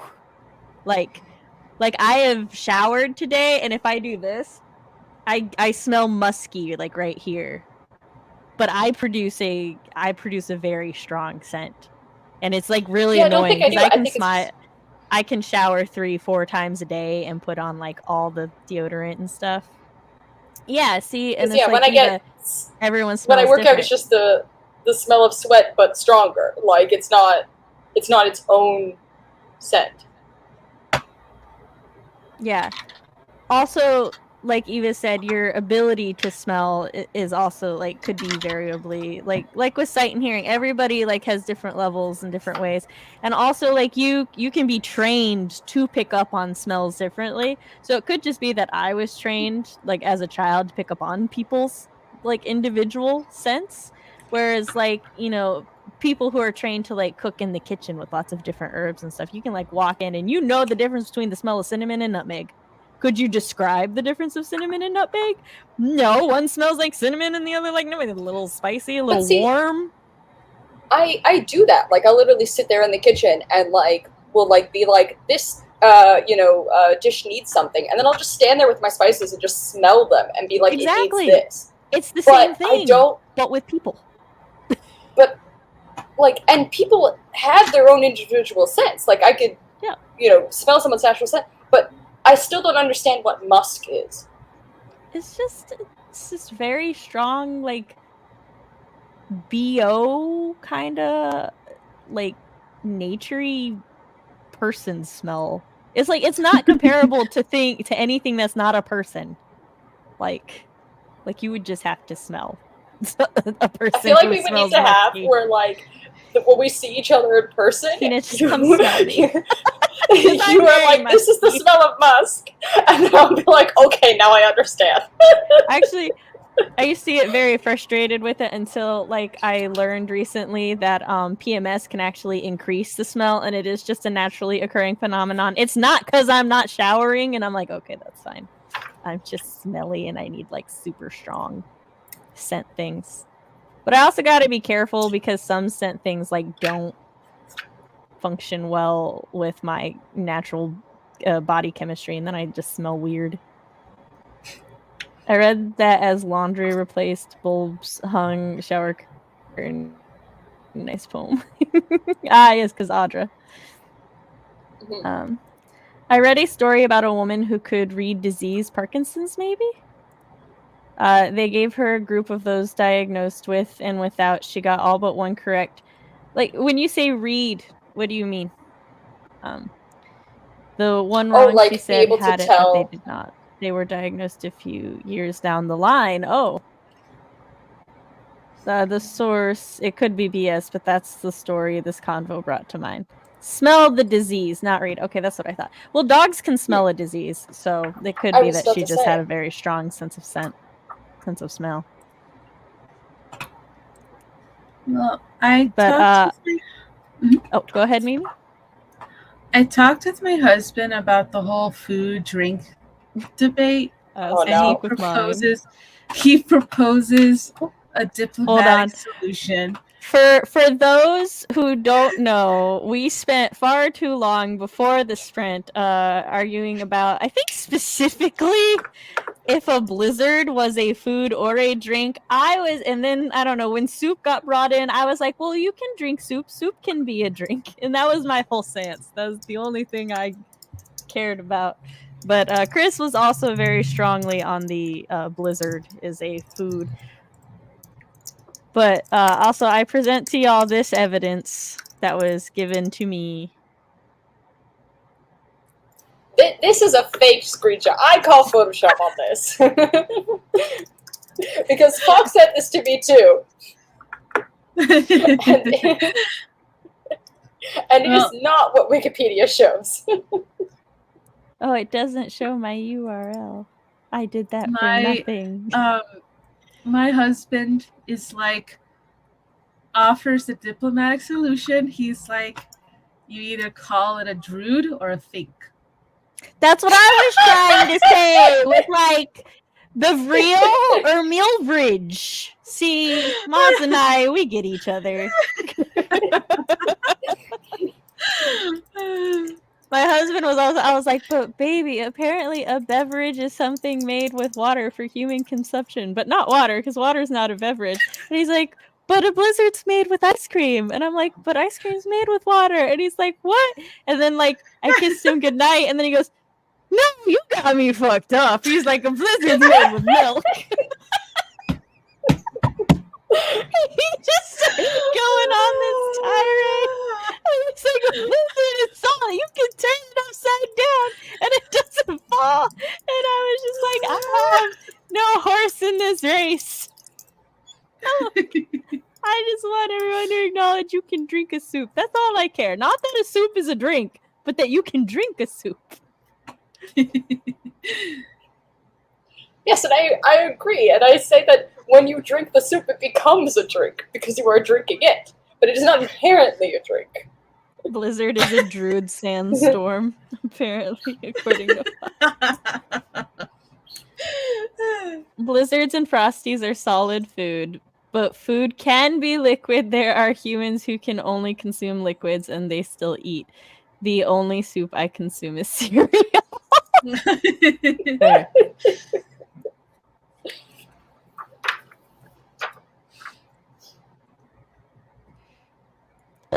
Ooh, excuse me. Matt says I have been... You're not excused. This is the hill I'm dying on. You're not excused.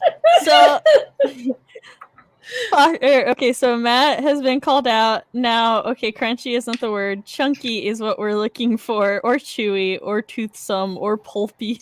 But like a boba tea and aloe vera juice, think OJ, all fantastic options. See, I agree with Matt there. I do like a drink I can chew.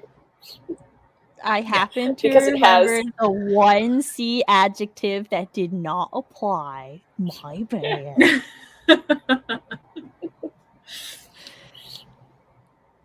And see, that's why In I my asked defense, how do, I like because I was like, anything chunky.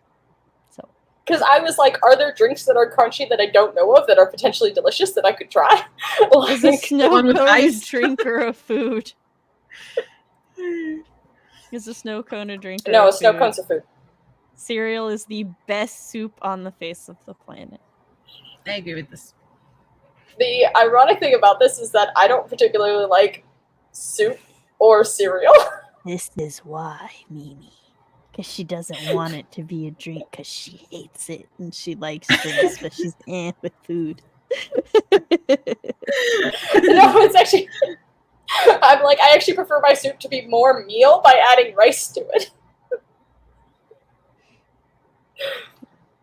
Crunchy drinks.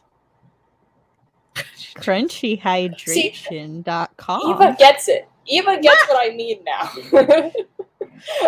With snow cones. So a melted 'Cause snow yes. cone is a drink. The previous. That's like saying ice is a food. Is ice a food or drink? No, ice is a food because it's a solid. And then when it melts, it becomes Ice has negative calories. liquid. Don't It's a eat drink. it.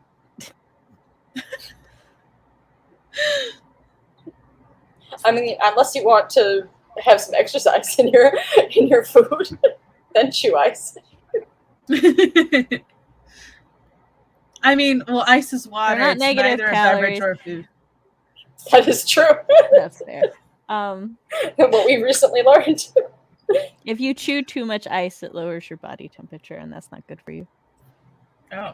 I I mean, eat unless stews you're- and chilies with a fork. I don't consume broth on purpose. Ice is a solid edible item. Popsicle zone is a non-binary zone. Why do I get super? Oh, okay, that's alcohol. Thought they just meant is crispy, just thin, crunchy. Crunchy is for things that have thickness and are more firm all the way through. So if it's not crunchy, it's crispy. There's a drink called Crunchy Hydration, but it does not tell me how it is crunchy. This is false advertisement. Take time to enjoy a crunchy water and create an experience, a moment to unplug, to breathe, and to... You didn't finish what you were saying. It cut off.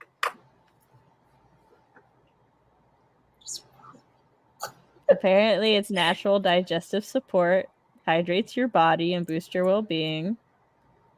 But how? What you mean nothing fake added?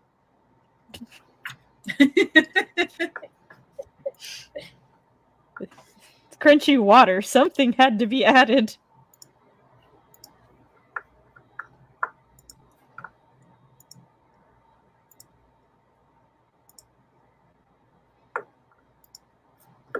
Excuse me as I go down this deep dive of what the hell is crunchy hydration. I don't want hydrating drinks to make at home. I want to know why this water is crunchy when it just has fruit in it. This fruit's not crunchy. Maybe. No, apples. Would you say apples have a crunch or crisp? I was gonna say they have a snap. Yeah. So not crunchy. Snap, crackle, pop, we can come to the world. Jello shots, drink or food.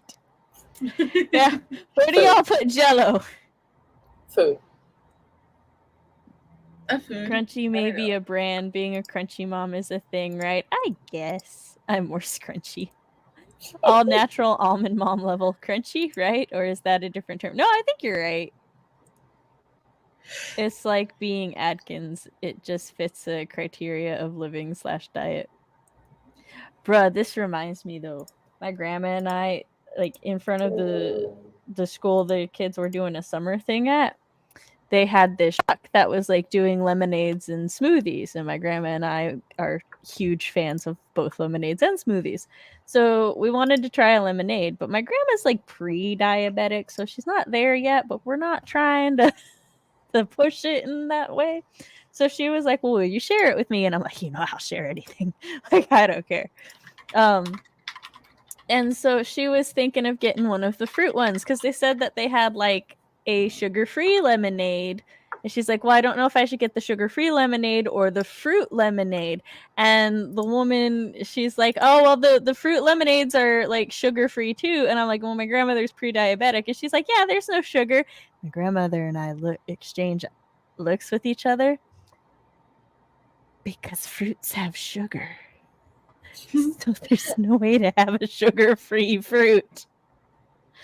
And then that was the worst lemonade I've ever had in my life.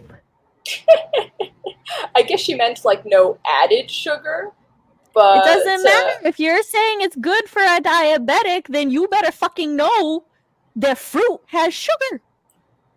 Like, I don't play. I don't give that benefit of the doubt. I said she was concerned because she's pre-diabetic, and the woman said it was a diabetic-friendly fruit lemonade. Okay, that's different. No. Okay, there's a difference between like being like there's no sugar and it's fine and saying explicitly that it's diabetic friendly. Those are two different things. Fruit's a lot of sugar. Now there are some fruits that like diabetics can have and they're fine, and then there's other fruits that like really fuck with because like natural sugars can. Berries are good for diabetics, but not tomatoes. Which I'm like, but a tomato is a berry. And my mother because my mother is also has to like be careful.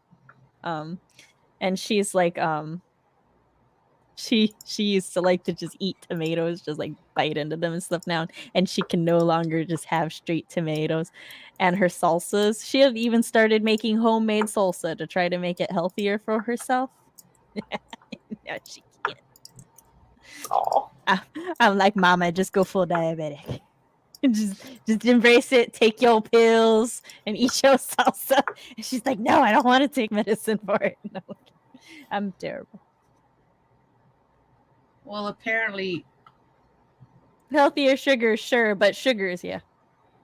A banana is what I use to my sugars when they drop, or apple juice. Matt is on the soup is a drink team. Of course, I can't believe this. Such a betrayal. He always has the or peanut butter. Yeah, I have to make like my grandfather loves apple pie, and he's diabetic. He's been diabetic for a while now. But for his birthday, Roxy actually made his pie because I firmly believe he has burnt off half of his taste buds with all of the spicy food he has eaten. So I was like, if she messes it up, he ain't gonna notice. He ain't gonna care. She did a pretty good job though. But let me tell you, her first like round, we didn't have to do a second round with the spices because she had already put enough of them the first time. I'm like, child. But it was because when we make pumpkin pie, she knows that we have to keep adding spices until like the orange filling turns to a very nice brown. So she was applying that logic with the apple pie. And I'm like, yes, but we don't need that much nutmeg. So it turned out all right. However, I was like, Pa, I'm like, I wasn't able to check the middle of the crust. So like be careful with that, and it might need to go back in the oven for a bit. And he's like, no, it'll be fine. If you just ate the filling, then I told my grandmother, I'm like, next time, I'm gonna just make him the filling. I'm gonna just make him a bowl of filling. And she's like, yeah. It's probably all he wants. If the wait staffs give you oh wait, hold on. If you can use a straw, it's a drink. If the wait staff gives you a straw, rather. But don't give straws with blizzards. They put them upside down and they give them a spoon. It's a food. Hey, to be fair, that spoon is your straw. I know what blizzard spoons look like, and they specifically are hollowed out so you can drink it when it melts. Yes, you'll point out, yeah, when it melts. I'm just saying the spoon is a straw. It's both. Which goes back to my point of things can be both. I never said that things couldn't be both. I just said that if it, more often than not, it is not inherently a drink, and then it can become a drink. Mimi, I feel so gaslit girl boss gatekeeped tonight. GGG is me. You keep going, I didn't say this one thing, and then you go on to sort of say it in a different way. But no, I've been saying it the same way the whole time.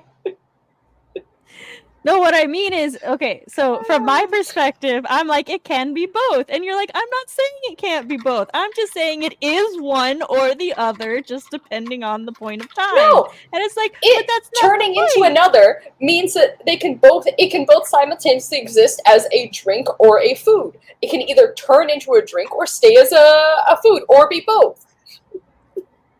And also, I keep saying this. I keep saying this, and you keep going, but I can drink a soup, but I can do this, which is you trying to negate my point, and then you keep saying that you're not negating my point, but you keep saying but, which is you trying to negate my point. You keep saying, but I can drink some tomato soup. Every time I say, soup is not inherently a drink, but it can become one. I feel like... Well, Matt, and I could be misremembering. I can't believe this. I'm being so betrayed. I feel like I'll have to watch the tape back. Someone roll the tape back. I feel like I've only said, but I can drink it whenever you say it is definitely a food. And I'm like, but I can drink it. It can be both. No, I have said this entire time that soup is inherently a food, but can become a drink. It's just not intended to be a food. It is not inherently a food. I have never said that soup cannot become a drink. I've said this entire time saying it can turn into a drink. No, you've said that about the blizzard. How can soup become a drink? No, the blizzard is always a food until it melts. Hold on. How does the soup become a drink? When you put it in a cup or when you drink it. I've said this the entire time. But it doesn't change state. The difference is my understanding of what you were saying is my understanding of what you've been saying is that it depends on what state the food is in, not how you consume it, but what state the food is in. I have made there are several criteria here. The main one is how much liquid it is, because you kept saying tomato soup, and you were like, what about soups that are liquidy? And that's when I said that it can become a drink when you drink it. There are three criteria here. How liquidy it is. How liquidy it is. What container it's in. And how you consume it. If you take tomato soup and you put it in a cup and you drink it, it is now tomato juice. And now it is a drink.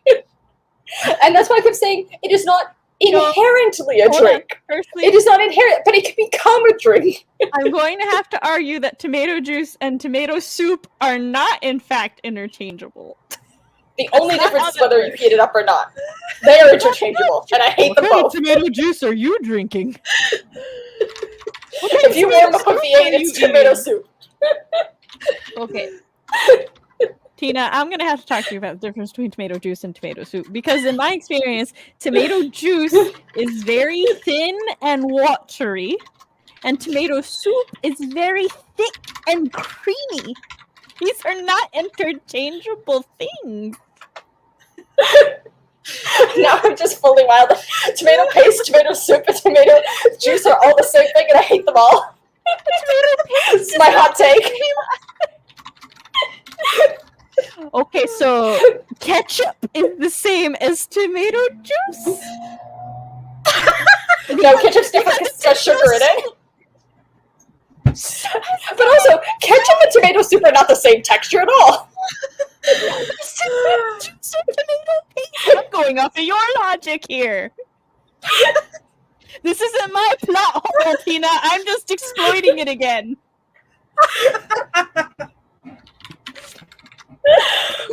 We have a mat. It says, what if it's a spoon? But then I drink it from the spoon.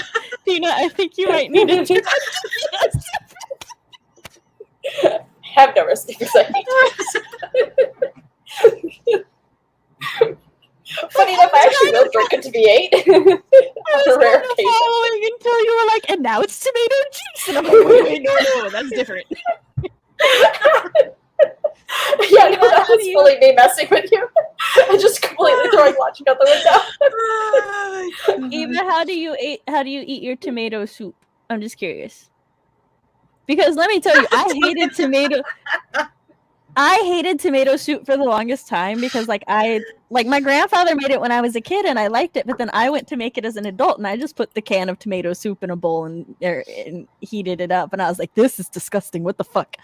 And then my grandfather was like, Sam, it's concentrated. You have to add milk. And I was like, oh, okay. And then I added milk and I was like, yes, this is the tomato soup my grandfather made me. And then I started adding cinnamon to it on a whim and I greatly enjoy it, but I don't eat any soup. Well, that's fair. Tomato juice is just cold tomato soup. They're not the same.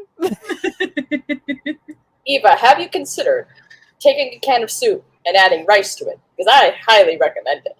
It turns any soup into a risotto sort of thing, especially those like potato soups, like the potato and leaf soups. You add rice to this, perfect. But Eva, I also counter doing this with tomato juice would not be nearly as tasty. The bread would get soggy. And not in the tres leches kind of soggy. Cereal. I dislike soup. I do eat chili. Soup is one of my favorites. So disappointed, Matt. How do you betray me?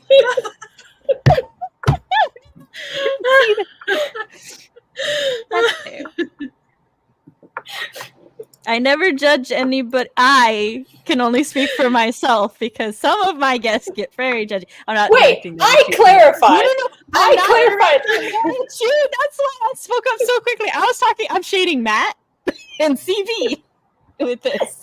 Some of my guests get very judgy about other people's food preferences. I do not. I just ask that nobody shit on other people. Like if somebody else is all like, I like this food, I just don't want anybody else to start saying how disgusting that food with. There's a small exception for CB and Nat apparently because I just can't stop. I can't breathe when those two start going. So. Did you know that proper pizza sauce requires both tomato soup and tomato sauce? True fact. Apparently, according to Fox. Well, Fox also edited the Wikipedia page for beverages to add both soup and blizzards. So I don't know how much I trust his facts anymore.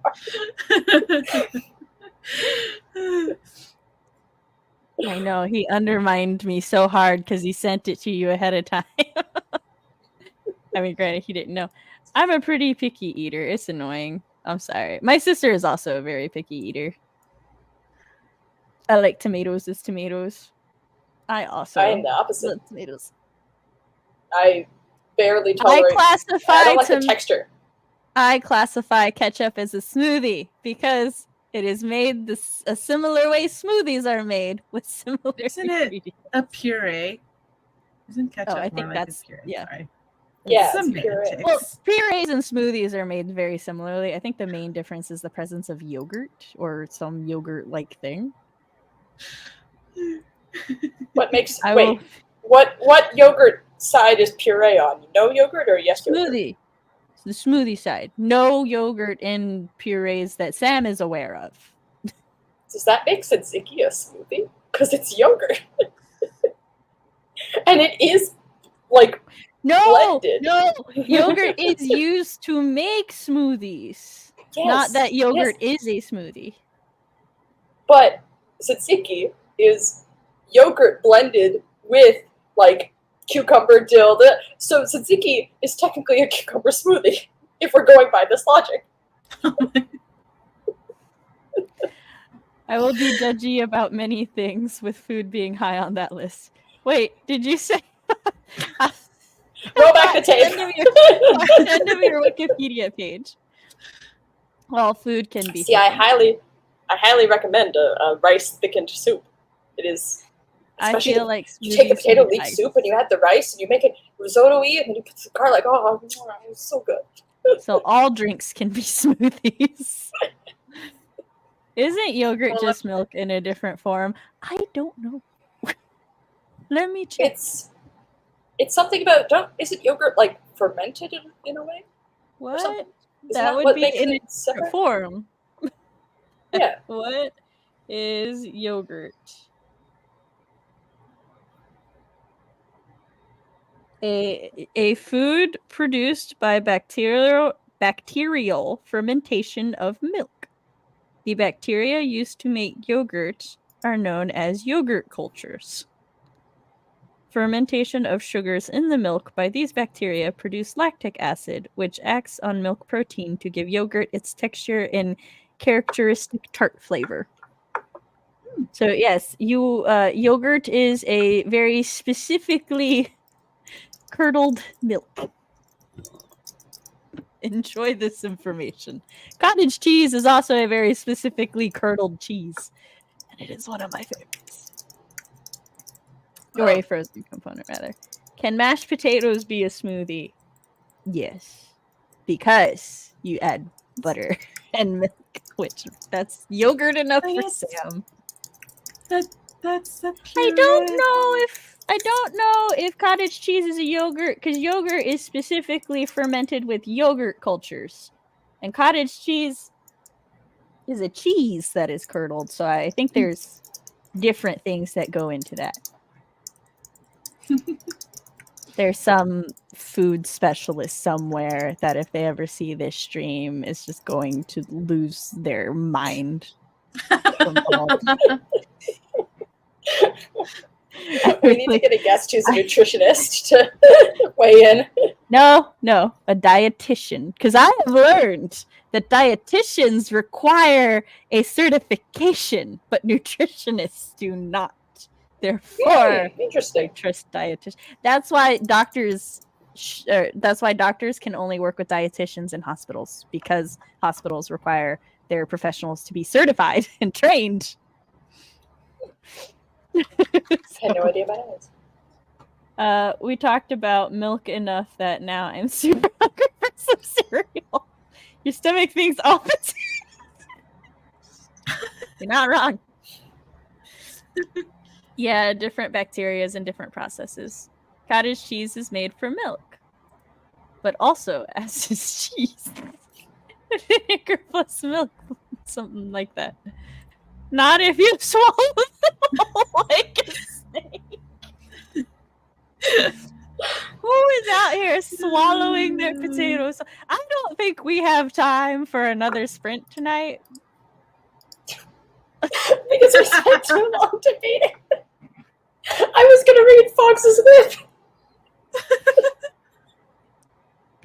Well, this is what you get, Fox, for editing the Wikipedia page and then sending it to me as if it was real. I want it on record that Mimi and I came in with talks of books and writing and I never promised that. And then, they promised that without me. These two promised that without me. We didn't promise anything. I'm just saying we were on top of Fox. Really wanted he likes when I talk about writer things and book things. He's like, yeah, then it makes it feel like a writing stream. And then he started a war with Tina. And then that happens when Canadians fight. And then goaded me to fight on his behalf. Which, as we all know, because apparently it's my new quote, It's not my plot hole. I'm just exploiting it. I like to sow the chaos. So, poor Mimi is almost as wet as her shirt now. Let's see.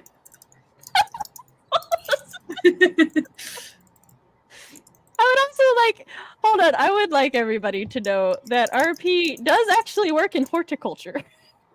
Yeah. Actually, it's an educational background and future career things. So actually, his opinion should weigh pretty highly in this discussion. But he keeps siding with Tina, so it's the same as the rest of us. See, I have the expert backing me. He's not a dietitian, so if we want to know what a He tomato is our foremost expert on food. I mean, fair. He is more expert than the rest of us. I don't know though. I'm Southern and I eat a lot, so I think that should count for something. If it were a buttery red potato, he probably would though. Oh, Eva's dog. I thought she was talking about Matt. I was like, he probably would. He needs potassium. Wait, are potatoes high in potassium? Yeah. I didn't know that. Or think it's an egg. Snake with Is bad fitness skills. Wait, I have a writing-ish question. Is potassium named potassium and potatoes being potatoes because potatoes contain potassium? Like, is that linked? And if so, which word came first? Is there I'm glad they're Googling it, so I don't have to. a link between Because also they're going to phrase it better. potato She is a comic writer. She's not expected to write and descriptions. potassium? So potassium is the name potassium. Sorry, I'm Go ahead. reading this. It was a word used to isolate potassium salts, and we get the K as in like the chemical identifier K by a German chemist, right? which stemmed from an Arabic scientist. What is potato named after? Like, Idaho potatoes are the lowest in potassium. I don't know what they did to their potatoes, but They lowered the potassium on those babies. the word potato is believed to be derived from the Spanish discovery of their understanding of the Spanish discoverers of the name for papa or patata. potato. Oh, yeah, I don't know if that makes sense. It's potata in Greek, which I love. Yeah. Potatoes do really be the eggs of the tube. Also, by the time the potato gets to your stomach, it's already at least partially smashed and digested, and therefore mashed. Everything is smoothly eventually. No, Well, no, because it doesn't always contain yogurt. not the same root, different etymology. Which came first? Further evidence that potato is veggie egg. Potassium comes from the method used to extract it from a pot of ash. Potato comes from the Spanish word of the same thing, patata. If somebody says eggplant, I swear to God, why are we? Wait. So is Eva saying it is the same root? No, different roots. Or she said not the same root. They have a different etymology, and then. But Spanish word for the same thing, the same what? Potato. Potato? Potato, patata. But what's the root of potato patata? No, patata is the Spanish indigenous word. Patata So is it's the original word that Spanish just kind of lifted. So somebody who is speaking to Spanish people, like the Spanish people were like patata, and then later somebody else was like potato. Yes. That's how that shit happens. No. Like how my last name has extra letters in it. It's Yes. immigration fun times. If so, oh yeah.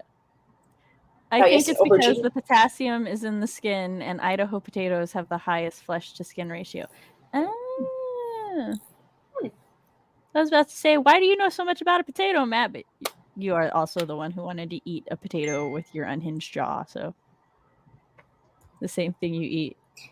Potato comes from patata. Potassium comes from pot/ash, the method used to extract it.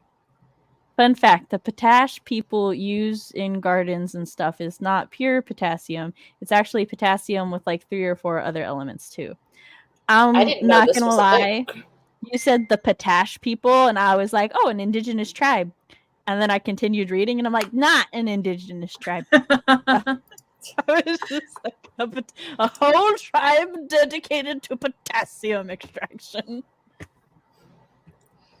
I love potatoes way too much. I mean, fair. All right, we are going to have to wrap it up. The Fox said this isn't my fault. You could have talked about books. Please talk about books. I must show you. He started it. Fox, it didn't. Okay. The link didn't take me where. Okay, here we go. Here we go. This is what Fox would like us to talk about. I gotta screen share it. I know it makes it like ruins some of the tension, but here are the books. And this stream, damn it. Oh. It's just my computer being so there we go. These are the books Fox would like us to talk about. Note, it just says cookbooks in the search bar. We don't even Baking Yesteryear. I really want. I was about to say. Though. I love. Me too. For y'all who don't know, B. Dylan Hollis. He's great. He TikTok and a YouTube, and he tests out like old recipes, and like from his TikToks, you can't really tell because his TikToks, you know, they're very short, funny form contact where he just tries old recipes and then figures out if they're like good or bad, but like in a very angry way, which is great. But like in his YouTube videos, especially the ones leading up to the debut of his cookbook, he actually talks about a lot of the research that. Excuse you, honey, go away. Yeah. Right. I think he actually talks about a lot of the research that he goes. Oh no, that goes into him developing his own like recipes and stuff, and like he looks up the society, the like culture, especially since like y'all know about the whole cement thing. With they couldn't like make the cement for was it the Greek or the Roman roads because it just said add water until somebody realized they meant the Roman roads, and then they were like, oh, but if we add salt water, then like we can recreate the recipe. But nobody thought about that because like at the time, just add water, everybody understood in salt water. And then like the same with a lot of the hairstyles, they were like, you know, sew into the hair, and people were like, what the fuck does this mean? And then a seamstress actually sewed the hair. Yeah, that one is Greek. Well, so he kind of does some of the same things. So like, you know, they'll say use crackers, and then he'll be like, well, in this era the soda cracker had just come out, and so this is probably what they were referring to. And like I was like, bruh, I loved your funny angry cooking or baking TikToks, but like I also love his very informative YouTube. So yes, I really want this book. But yeah, so this definitely, there you go, Fox. We talked about food and books. Yeah, I also have the cookbook from Tasting History too. He says, Fox says to me, let's acknowledge for a moment that I win. The discussion is actually on books again. He knows how to. I never promised anything. If I had to choose one food to live on, it'd be potatoes. Have a great night. All right. I grew up in the 80s, but way below the poverty line, so our baking was like a cake mix and the required ingredients. The same, like I know how to make a poor man's strawberry shortcake, which is just where you get the biscuits and then you do sugar and strawberry and then you put that on with a little whipped cream. I didn't realize the strawberry shortcake was an actual cake until well into adulthood, and I was like, the fuck is this? This is not what I am used to. But my mother was a child of the 40s and 50s, so it wasn't due to lack of know-how. Yeah, sometimes life be like that. All right, Tina. Oh boy. You're in the hot seat now. Yeah. I'm in the hot seat. I knew this was coming. Heat up your tomato juice. Yeah. Time to make tomato soup. Eat it Let me grab the microwave. I'm just going to put a can of V8 in there. Oh god, I've been laughing so hard I've been crying throughout like the last sprint about this debate. Oh man. So I'm Tina, aka Cabby. You can see how it's spelled right there. I make queer comics that don't touch on the debate of whether soup is a food or a drink, but do have. I feel like Val will agree with whatever I have to say.